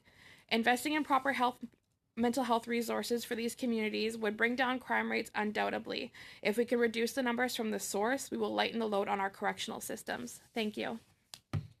Much, Ms. Bird. Thank you to you all for your directness and stating it as it is, if I could put it that way. So we'll have time for probably only one question from each party, but we'll see who wants to go over here on the government side. Okay, we can go to very short questions, but you never know, the answers might be long. So who's first? Okay, Mr. Fergus. Then go over here, guys. I'm Greg Fergus. I'm the member for Hull-Aylmer, which is a riding in Quebec. You can put on your device, and on your unit in front of you, it'll go to the language you want. Mr. Fergus. Well, first of all, as I've just said, I'm Greg Fergus. I'm the member for Hull-Aylmer, which is a riding just on the other side of the Ottawa River in Quebec. I'd like to thank all of you for being part of the Daughters of the Vote. It's very important that you play a full role and take your rightful place at the House of Commons. Ms. Tabé, we'll start with you because you raised the issue of what we call the New Green Deal in popular parlance, the link between the environment and dealing with climate change and social development as well. I think you're completely right. If we don't look at these issues together, we will not take into account the disproportionate impact on racialized and the most vulnerable groups within our population. And that's a link to what Ms. Bird has just talked about, the issue of incarceration rates of racialized peoples in Canada. And for Aboriginals, of course, the figures are devastating, aren't they? I'm also president of the Caucus of Black Parliamentarians, and we know well that Aboriginals are at the top of the list, and just behind them are Black Canadians. And there I'm talking about their overrepresentation in the prison population and also in terms of mental health as well. Now, I hope you'll agree with me when I say that that it raises the issue of the importance of doing social research on issues which aren't necessarily social in nature. For example, investment, incarceration, imprisonment. Do you have a question or? Alors, la question, c'est que est-ce que vous êtes d'accord qu'il faut... My question is the following, that we should draw a link, that we should also look at the results of all programs together. Well, thanks for your question. I would say we should, yes. These are systemic issues. I don't think you can take things out of context, can you? Our justice system, for example, the environment, there's always a social impact. We tend to ignore that, but it's very often the most important issue. So I think you're right. Thank you very much. I don't know if anybody else would like to add anything on the panel. Ms. Bird? I'm just gonna, sorry. In the facility that my husband works in, he is one of very few. I think he may be the only Indigenous correctional officer in that facility. So, you know, he's able to kind of help these individuals back onto the right path because we're very spiritual people. We follow our culture and our traditions very closely. His grandfather is a ceremony maker in our community, so we, you know, participate in that a lot. So I feel like, you know, maybe bringing more of those resources in will be beneficial. Okay, Mr. Kamish. So, Sierra, I was just going to continue because I wanted to ask you. By the way, I'm a MP from Calgary. Mais je vais garder tous mes commentaires en anglais, so I'll just speak in English. That's what I'm really interested by. Prison guards, like I don't have many in my riding, but I've gotten to know a few over the years, and the type of work that they do is very difficult. So you know, your family's in it. It's not an easy job, and I know I've come to know what they deal with. Also, I'm sorry to hear about your postpartum. The way you described it is exactly the way my wife described it to me after our first child was born. The cloud around you. So I'm really sorry to hear that because it was just as difficult for her. So just know that us guys here, like I feel for you because I saw it literally. So I want to ask you about the correction services though. I feel like we're not doing enough to deal with the mental health issues going in, and there's a lot of people who get put into the correctional system, and then they become the kind of revolving door. They get out, they don't get the help they need, they go back in, they get a little bit of help sometimes, then they go back out again. So like in your experience, having, you know, two family members who you know, are guards, is there any insight you can give us on what type of changes you'd like to see done beyond just more funding? Is there something more structural that we could change? Definitely. My mother was one that suggested having specific correctional facilities to accommodate those with mental health illness, because in that way they're getting the resources they need. They're in with other people that are going through the same thing they are. And that way we can actually train correctional officers into, you know, dealing with stuff like that. They're not professionals, they're not doctors. So, you know, if they could work alongside therapists, you know, to, you know, help reinforce what they're teaching, help them, you know, develop and foster healthy coping mechanisms. Because a lot of people, when they're dealing with mental health issues, turn to addiction. And then that's when it starts to become a huge cycle. And then when you have people on reserves on welfare, it's an even bigger cycle because they only have so much funds to work with. And, you know, living on reserve, I'm very against the welfare system because I see firsthand, and I know because I struggled with my own addictions back in my younger days, that when you only have so many funds, you're not going to spend that money on being responsible, right? You're only getting $200 and something a month. So that's not enough money to buy a vehicle, to get your driver's license, to buy, you know, to go to work.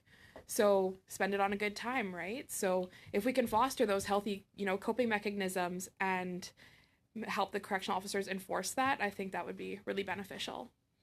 Okay, thank you, Mr. Merci, Monsieur le Président, et merci à vous tous. Thank you, Chair, and thank you to everyone for participating in the program today.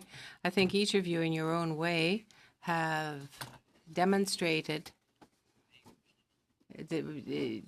what has been the dialogue, the narrative of the government present and past, with respect to reconciliation, with respect to carceral situations, with respect to corrections, and you are speaking to us in a far greater way than the government right now.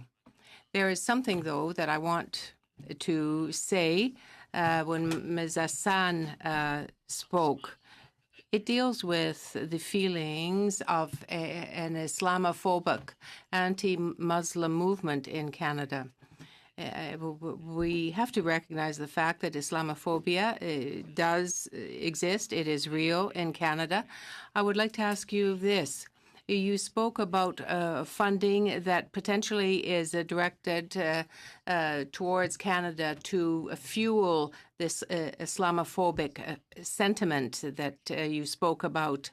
Can you be more specific? Is there something more specific you can tell us about that so that we can prevent this from happening in our communities? I think I was pretty specific about the ways in which we fund different countries and their governments to perpetuate this kind of oppression towards the Muslim populations. I would say that the Canadian government being choosing to invest in those, invest in countries that do things like that, and then that taking away from the investments that we are, again, like I had said, back into our own communities. So we're displacing people, bringing them in as refugees into Canada, and then spending probably 2 or 3 times as much in Canada to make sure that they feel home here in Canada. But I would say that it would be important to actually think about how we're spending our money, redistributing our money out into these countries that are perpetuating systemic violence towards Muslim populations. Okay. Thank you. You were chewing at the bit. Do you have a quick question? Really short, and this is also for you, Tasneem. I think Canadians are very concerned about Islamophobia. Our legislature has passed a motion, M103, in support of Ikra Khaled, another young woman leader like yourselves. What are your recommendations for how we address that head on? Oh, there are many ways in which we can unpack the Islamophobia and the white supremacy that is going, or that's perpetuating in Canada and across the globe. Like I said, one of the areas is the fact that we are putting money towards these governments and these organizations that are systemically abusing and violently killing Muslim people around the globe, and then simultaneously we are talking about celebrating Muslims and that we are investing in these communities. I would say there are various ways that we can probably approach this. One being that we organize as a community and put forward. We speak adamantly against the bills that are talking about our inability to have an identity while still wearing the hijab and working and doing positions of power still. I think that's one area that we can certainly push against. I'm sure there are other ways that we can in terms of like on the grounds there, but through legislation, I would say making sure that we're pushing against and speaking out on those kinds of legislations that are promoting Islamophobia. Thank you, Ms. Sue. You didn't get a question. Do you have any last words you want to add to confirm your point? Sure. So I think I would like to specify the 3 points I would like to make in terms of recommendations. I think in terms of funding, there are 3 ways that the government's funding on settlement services and integration services that can be more effective. First of all, I think there should be more funding allocated to local organizations that provide these services that have provided these services in the past and are currently providing these services, because as someone who immigrated to Canada when I was at a young age, I wasn't aware of these programs until recently when I had to start my own organizations and doing research and outreach to these organizations. And I think it's really important that there are more publicity and funding towards these programs are existent. And I think the second point I would like to make is I think funding could be allocated for more youth initiated and youth-run programs that could actually provide youth mentorship for young people who just came to the country that just need support from their peers, and that can foster intercultural dialogues. And the third, I think funding could be used to work with provincial and municipal governments that currently have initiatives in supporting these programs, as well as school boards to provide more funding, training for service providers and teachers, educators in schools to make sure that we're all fostering a curriculum that encourages intercultural dialogues and also a culture of empathy among our kids. Thank you. Okay, that's a good note to end the first panel on. Thank each and every one of you for your presentation, and we'll bring up the next four. Thank you very much.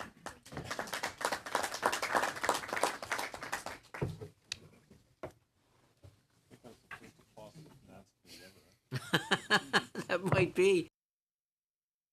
He said he thinks that's the first applause at Finance Committee ever, so we don't applaud the tax experts. Yeah, that's true.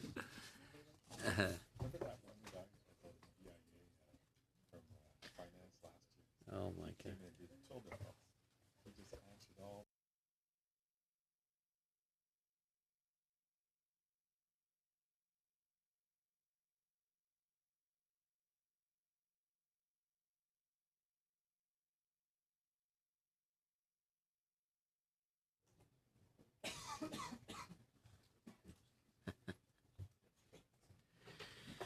Okay, we're into our second panel with Daughters of the Vote. Welcome, and we'll, as I think you've seen in the previous panel, take a few minutes to give your opening remarks, and then we'll go quickly to questions because we've got a 2 o'clock hard stop. Ms. Yo, if you want to start. Good afternoon. My name is Annie, and I'm the delegate for the riding of La Salle Dorval-Lachine in Montreal, Quebec. And I'm currently finishing my undergraduate degree at Concordia University. And I'm here to talk about exploitation that's happening in my province, in my city, and on my campus. This past March in Quebec, over 40,000 students across cégeps and universities in Montreal, the Laurentians, Sherbrooke, Gatineau, and Outaouais have gone in strike in opposition to unpaid internships and demanded their right to a full salary, standardized working conditions, and to be fully protected under Quebec's labor code. My university student union even made challenging unpaid internships one of their main campaigns of the year, with our journalism, community and public affairs, and communication students going on strike. Working without pay is explicitly worker exploitation, and this is a labor struggle that extends to students across this country. Employers have squeezed every penny of profit at the expense of interns that receive no compensation and no standardized working conditions. How is it 2019 and it's still acceptable to work without pay? And we're told that this is all for what? Exposure, experience, or course credit? But the truth is, exposure doesn't pay the bills, experience doesn't pay the bills, and course credit certainly does not pay the bills. Students are struggling to keep their heads above water to balance academics and work, and are trying to network to get their foot in the door for a career, all while hoping their rent is paid on time. Working class and lower income students are feeling the brunt of this exploitation. The most economically disadvantaged cannot afford to work for free in hopes of displaying experience on their CV. This leaves them behind, while others that are capable of working for free and are privileged in this position can excel in this competitive labor market that we must all dive into after graduation. And this struggle is also intersectional for feminism because women are disproportionately affected by this issue. Most unpaid interns work in traditionally feminized fields such as communications, social work, and education, while internships in male-dominated fields such as engineering, accountancy, and finance are paid. I support my student union's call to action that the government remunerate all internships tied to schoolwork and evaluate the quality of internships based on a standardized criteria. This is exploitation. It shouldn't be accepted, and it should be illegal. All workers, especially students, are entitled to their fair wage. And in solidarity with all students, I thank you for your time. Thank you very much, Ms. Yo. Ms. Safran. Thank you very much. Good afternoon. My name is Andrea Zafran, and thank you for giving me the opportunity to speak to you today. Je suis vraiment contente de pouvoir. I'm very happy to speak to you today and to give you an idea of the problems that exist in my course. Takes gender equality in cabinet seriously and that strives to change the status quo. However, there is still a large gap between where we are now and where we need to be in terms of equality in positions of leadership. We currently have women now accounting for 26% of the seats in the House of Commons federally. Canada is actually in 62nd place as of 2019 for international ranking of the percentage of women in Parliament, and many stereotypes and barriers still exist for women in politics and other leadership roles. As of 2018, women occupying top corporate jobs was still under 10%. This isn't the only place where women are underrepresented in leadership roles. Fewer women graduate and work in STEM, science, technology, engineering, and math, and have a higher unemployment rate in these fields than male counterparts. As a young woman studying health sciences, I often feel like I do have to justify my choice of university program, and have even been asked why I hadn't chosen a subject that would be more appropriate for a female, whatever that means. With this kind of mindset and culture, it is evident that we need to continue to move forward, breaking down barriers and asking why women aren't at the table, and in which case women are, perhaps to look at which women are still missing from this conversation. I want to use my time today as a point of advocacy, activism, and encouragement to young women to live their passions and to take challenges as opportunities, because ultimately it will be young women today who will need to shift our current societal culture to the more gender-inclusive, equal, and fair place we all desire it to be.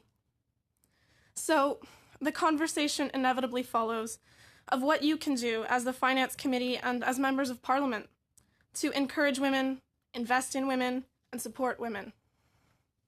Continue to allocate resources to programs that give women the chance to obtain roles in their respective fields. Funding to help continue to promote gender equality, and, of course, to use your voice on the Hill and in your ridings to mentor and encourage young women to participate. I want to remind the committee that when we invest in women, we prosper. More women in the workforce means more economic growth. More female involvement creates gender diversity in all fields. It promotes peace. And of course, investing in women promotes limitless possibilities. Thank you. Zafran, Ms. Dina. Hello, my name is Yasmin Dini, and I'm representing my riding of Brampton East. Today, I wish to speak about a topic that is close to my heart, pharmacare. So I will begin by sharing my own story. Just last year, at the age of 20, I had an aneurysm burst, which resulted in a hemorrhagic stroke. Le AVC hémorragique en français. One of the most underfunded resources and hallway medicine in my home of Brampton, I was transferred to Toronto Western, where I received probably the best neurosurgical team in the country, and to this day receive rehabilitation at Toronto Rehab. However, I am stuck. Allied health services, such as mental health services, physiotherapy, and pharmacare are not covered by my province's healthcare plan. So today I wish to speak about the most pressing issue, pharmacare. Globally, every nation that has universal health coverage has a universal pharmacare program, except Canada. Polls have time and time again shown universal healthcare is embedded in the fabric of our national identity and a source of national pride. In order to receive federal funding, the provinces and territories must meet the mandate of accessible, portable, comprehensive, universal, and publicly administered healthcare, as stated by the Canada Health Act. However, what we currently have is a deeply fractured system that leaves Canadians vulnerable, and I believe does not live up to the mandate of the Health Act. 2/3 of Canadians pay all or part of their part for their pharmaceutical costs. 1 in 10 Canadians cannot afford their prescription medications. This translates into one's quality of life being significantly affected, as they do not fill, refill, or skip doses. This does not include the number of Canadians going into debt to cover drug costs or foregoing other necessary important expenses. The current 2019 budget that had just been tabled has fallen short on addressing this issue. This is not merely disappointing, but systemically continues to entrench people in cycles of poverty and creates real, tangible, emotional, mental, and physical harm. This issue must be addressed. So today I am humbly asking that a national pharmacare system be funded, one that operates on the principles of fairness, primarily financial security, and truly fulfills the mandate of the Canada Health Act. There are a number of healthcare professionals and academics that have endorsed Pharmacare 2020, a comprehensive and evidence-based approach to a national pharmacare program. It is my vision to see all Canadians have equitable access to healthcare services. Thank you. Thank you very much, Ms. Dhaliwal. Good afternoon. My name is Rabia Dhaliwal. I'm from Surrey, British Columbia, and today I'm representing the federal riding of Delta. First of all, I would just like to say thank you to the committee for allowing me to be here. As a Punjabi Sikh woman, it is an honor to be here today and represent my community. She's faking it. She's doing it all for attention. It's all in your head. You'll get over it. These are all things that I have had said to me throughout my battle with mental illness. I am a survivor. I am a survivor of post-traumatic stress disorder and clinical depression. In the 8th grade, I began to self-harm. In October 2015, at the tender age of 16, I attempted to take my own life twice. On the second attempt, I almost succeeded. I woke up in a hospital bed, unsure why I was still alive and wishing I wasn't. I spent a month and a half recovering in an adolescent psychiatric ward. I hadn't planned on living to see another day, yet here I was. Today, I believe I survived for a reason, and that reason was to share my story in an effort to hopefully inspire change and bring about reform to our current Canadian mental health system. 1 in 5 Canadians will experience mental illness in any given year. The national average of the healthcare budget spent on mental health is only 7%. This, when compared to England's 13%, shows a startling difference that needs to be addressed. I ask you, if you had broken a leg or an arm, there is no doubt that you would go to a doctor right away, correct? Mental health is no different. Early prevention is key. The World Health Organization Constitution states that everyone has the right to health and the right to health services without experiencing financial strain. My mental health is my right. There needs to be comprehensible and clear-cut commitments to funding to battle this nationwide epidemic.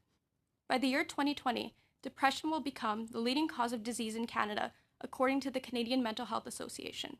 There needs to be some form of legislation, such as introducing a Mental Health Parity Act, which will ensure mental health is acknowledged as equivalent compared to physical health, and an adequate amount of funding of healthcare dollars are set aside for treatments and frontline services such as evidence-based therapies and services by psychologists that should be made publicly funded. There is a dire need for a functioning and organized mental health system in Canada that addresses socioeconomic barriers and makes vulnerable and minority populations a priority. There's a disparity in our Canadian universities in regards to mental health coverage and a greater one in our universal healthcare system that fails to adequately and concretely address that there is a mental health crisis that is upon us. There are holes in the system that need to be filled. I am more than a statistic. My Indigenous brothers and sisters are more than a statistic. We are more than a percentage or a ratio that only ever sees the light of day in a medical paper or a journal and is never spoken of again. This is not a matter of politics, it is a matter of the well-being of all Canadian citizens. Mental health does not discriminate based on sexual orientation, gender, age, or ethnicity. We all have mental health and we all have the right to care. Thank you. Thank each and every one of you as well. Who's on? Mr. Sabera.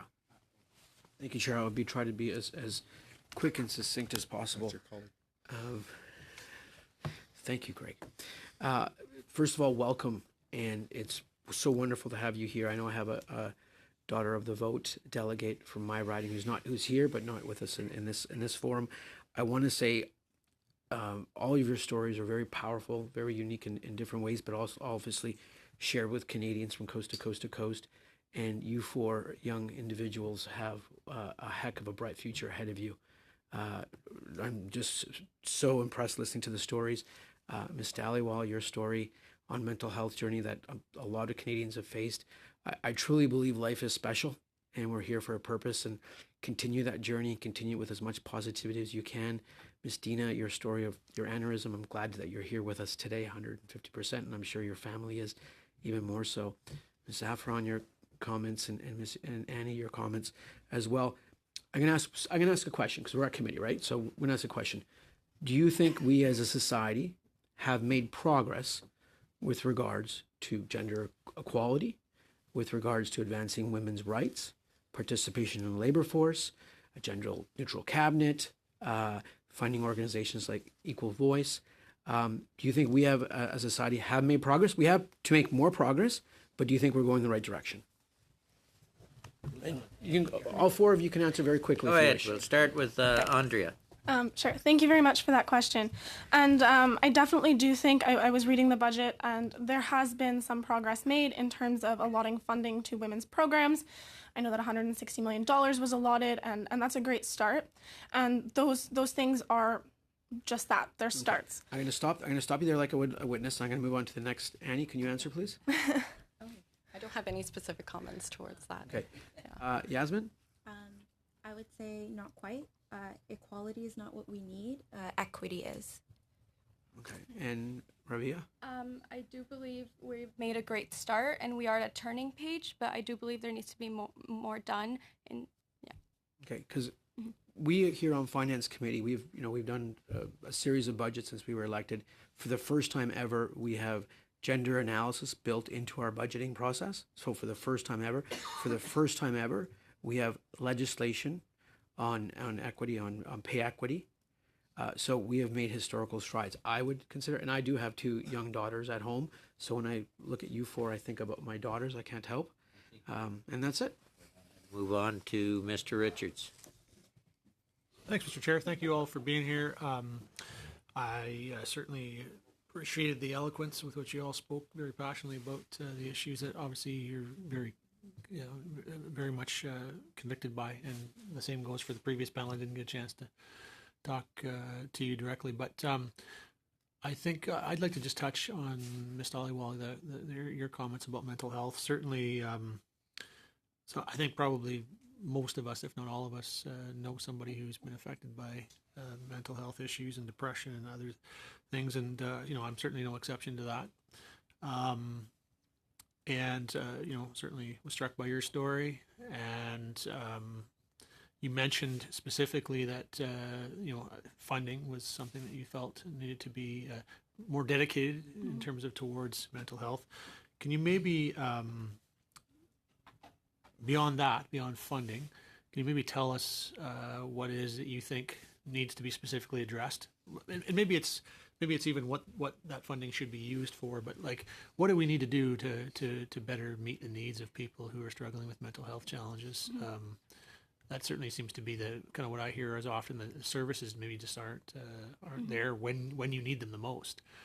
So can you maybe just elaborate a bit on what you think, the actual concrete, tangible things we need to correct are there? Of course.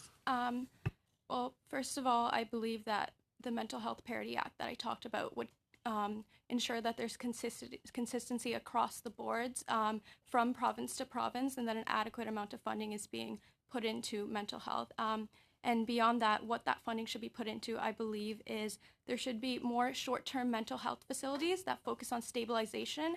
I believe in Surrey, British Columbia, one was just opened for adolescent youth, but I believe there needs to be one focused for young adults and adults that are experiencing an acute mental health crisis and don't require long-term care, but do require emergency care. And I also believe that there needs to be more support and information for navigating the system for minority populations, especially in the South Asian community. Mental illness is such a large issue, and it holds such a great stigma. I believe that more resources need to be put aside for educating minority populations that may not have as much knowledge about the subject. Mr. Dussault. Merci, Monsieur le Président. Je vais tenter d'être. Thank you, Chair. I'm going to try to be brief. I'll ask 3 questions. simultaneously, if you allow me to do so. So first of all, thank you very much to all of you for bearing witness here and also for participating in the committee. For Ms. Dinning, do you think, well, your experience has been that you had excellent service in the hospital. That's what you mentioned. And the medication that you received at the hospital, and which you had to continue on a prescription basis afterwards. But they were paid in the hospital, but they weren't paid for afterwards. Is that a true reflection of your experience? Did you suffer negatively in being better able to regain health, Mrs. Kerr?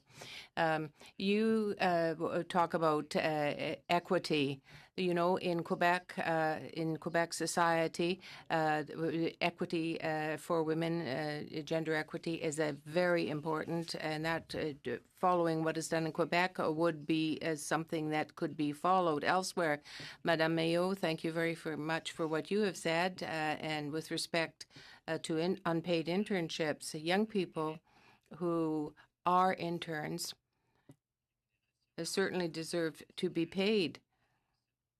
Would a proposal like that also be supported by employers, by unions, by civil society as a possible route for promoting paid internship? Maybe it should be mandatory as well. We'll start with Ms. Dinny, and we'll go through the three questions. And while we're doing that, is there anyone over here has got an additional question? And then we'll wrap up, so you can think about who wants on. Ms. Dinny. Okay. So you're correct in your statement that in the hospital, all medication is covered, which is really helpful because I had an extended hospital stay. But the second you leave, everything costs is out of pocket. So I live in Ontario, which means that for under 25, you get covered for whatever prescription costs that you have. But that was just discontinued if you have private insurance. So we have a real problem that I go to university. Since my parents do not have private insurance, I cannot opt out of the insurance that my university provides. And my OHIP Plus will not cover the medication that I need because it is not part of what they deem necessary under their budget, nor will my private insurance because it's not within their purview. So that foots the bill to me. And as someone who's going through rehabilitation for a stroke, that means I have to go to rehabilitation, cut down on my course load, and not work. So I do not have the funds outside of credit cards to pay for this, nor do my parents. So it is a real issue in the sense that we need to provide a mechanism so that people aren't going into debt to the tune of hundreds of dollars a month to pay for something that's life-sustaining, to keep you out of pain and to keep you going. Saffron was next on the other question. Second question. Oui, merci. Est-ce que vous pouvez juste... Yes, thank you. Could you perhaps repeat the question for me? Well, if the chair allows. My question dealt with federal boards of administration and for various crown corporations. Did you think that there should be parity for women on administrative boards? In Quebec, as I was saying, it is the case. Women have achieved that type of parity. Answer in English. I do think it is important that women are on boards of administration and have their voice heard. Further to that, though, is the voice of that woman actually being heard is my further question.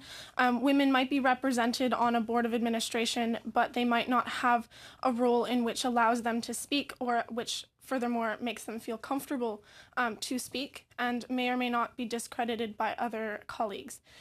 So yes, there have been lots of strides in making women present. Not all women are represented also in terms of vulnerable sectors and so forth. But yes, further to that, it's more about if women are able to present their views and are able to be heard and are able to be respected at the table. And that's ultimately what it is. It's not just filling a quota. It's about, filling intelligence and being able to actually present that. Thank you. Thank you. Good point, not just filling a quota. Ms. Yo. In response to your question, it would be ideal if we could put pressure on these employers to ensure that they pay a fair wage for their interns. Though, unfortunately, in this system, they're so pressured already to make as much profits as they can that it comes at the expense of us interns, that we receive no wage and little to no benefits or services. So I feel like there needs to be legislation in place that makes sure that we're protected, or that the government provides subsidies for these employers so that we receive that fair wage. And the last question will go to Mr. McLeod. I appreciate the presentations. It's very, very interesting. We probably could talk all day on every issue that has been raised here, but I'm very interested in the presentation by Ms. Eo on internships and work without pay.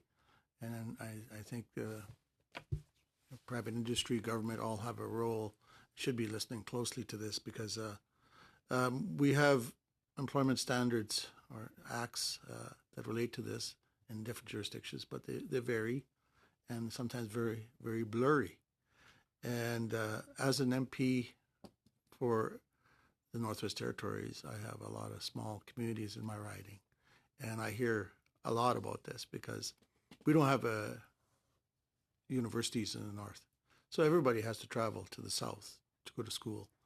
And they also have to go through the cultural shock that usually comes with moving to a large city from a small community, especially a small Indigenous community. So, but it's necessary to go through this process to gain the experience. But everybody's doing actual work that if they weren't doing it, the employer would probably have to pay somebody to do it. And so I think, we see some discrimination against students that are from low-income family that can't get the support. And I certainly see it in our Indigenous student population. So I think you touched on this a little bit already, but I wanted, now that you're on television and everybody is watching, and it's an opportunity for you to tell us, what is the recommendation that you would make for us to follow through and see if we can make a difference on this subject? Because I think it's a very important one. Earlier, this is on? It's Hello? on now. Okay. Go ahead. Again, because employers that they don't want to pay their interns. They don't see us as equals in the workforce, that we're just learning and we don't have that much skill to contribute, so we're not entitled to the same wage as everyone else. But this is just another way for them to exploit us and take advantage of the fact that we're young and we're inexperienced, but we do contribute an equal amount to the workforce. And to make sure that we have an equal pay is to ensure that there's legislation that protects us.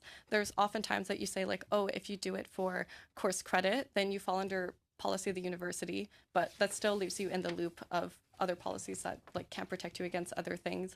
And without the wage, it leaves so many students disadvantaged. And either there needs to be programs in place that subsidize internships so that all of them are paid, or there's legislation in place that protects those initial employment opportunities for us. Thank you. Okay, with that, we will have to adjourn. Do members, do we have time for a quick photo together with all the Daughters of the Vote and the committee members that are here? Does anybody have to rush off to do a standing order? Okay, are you folks agreeable to that? Okay, we will do that. Where do we want to do this? We'll adjourn and do a photo right up here. Okay. Up at this end. And all the other Daughters of the Vote, whether you're on the panel or not, join in the photo. Meeting adjourned, and thank you very much.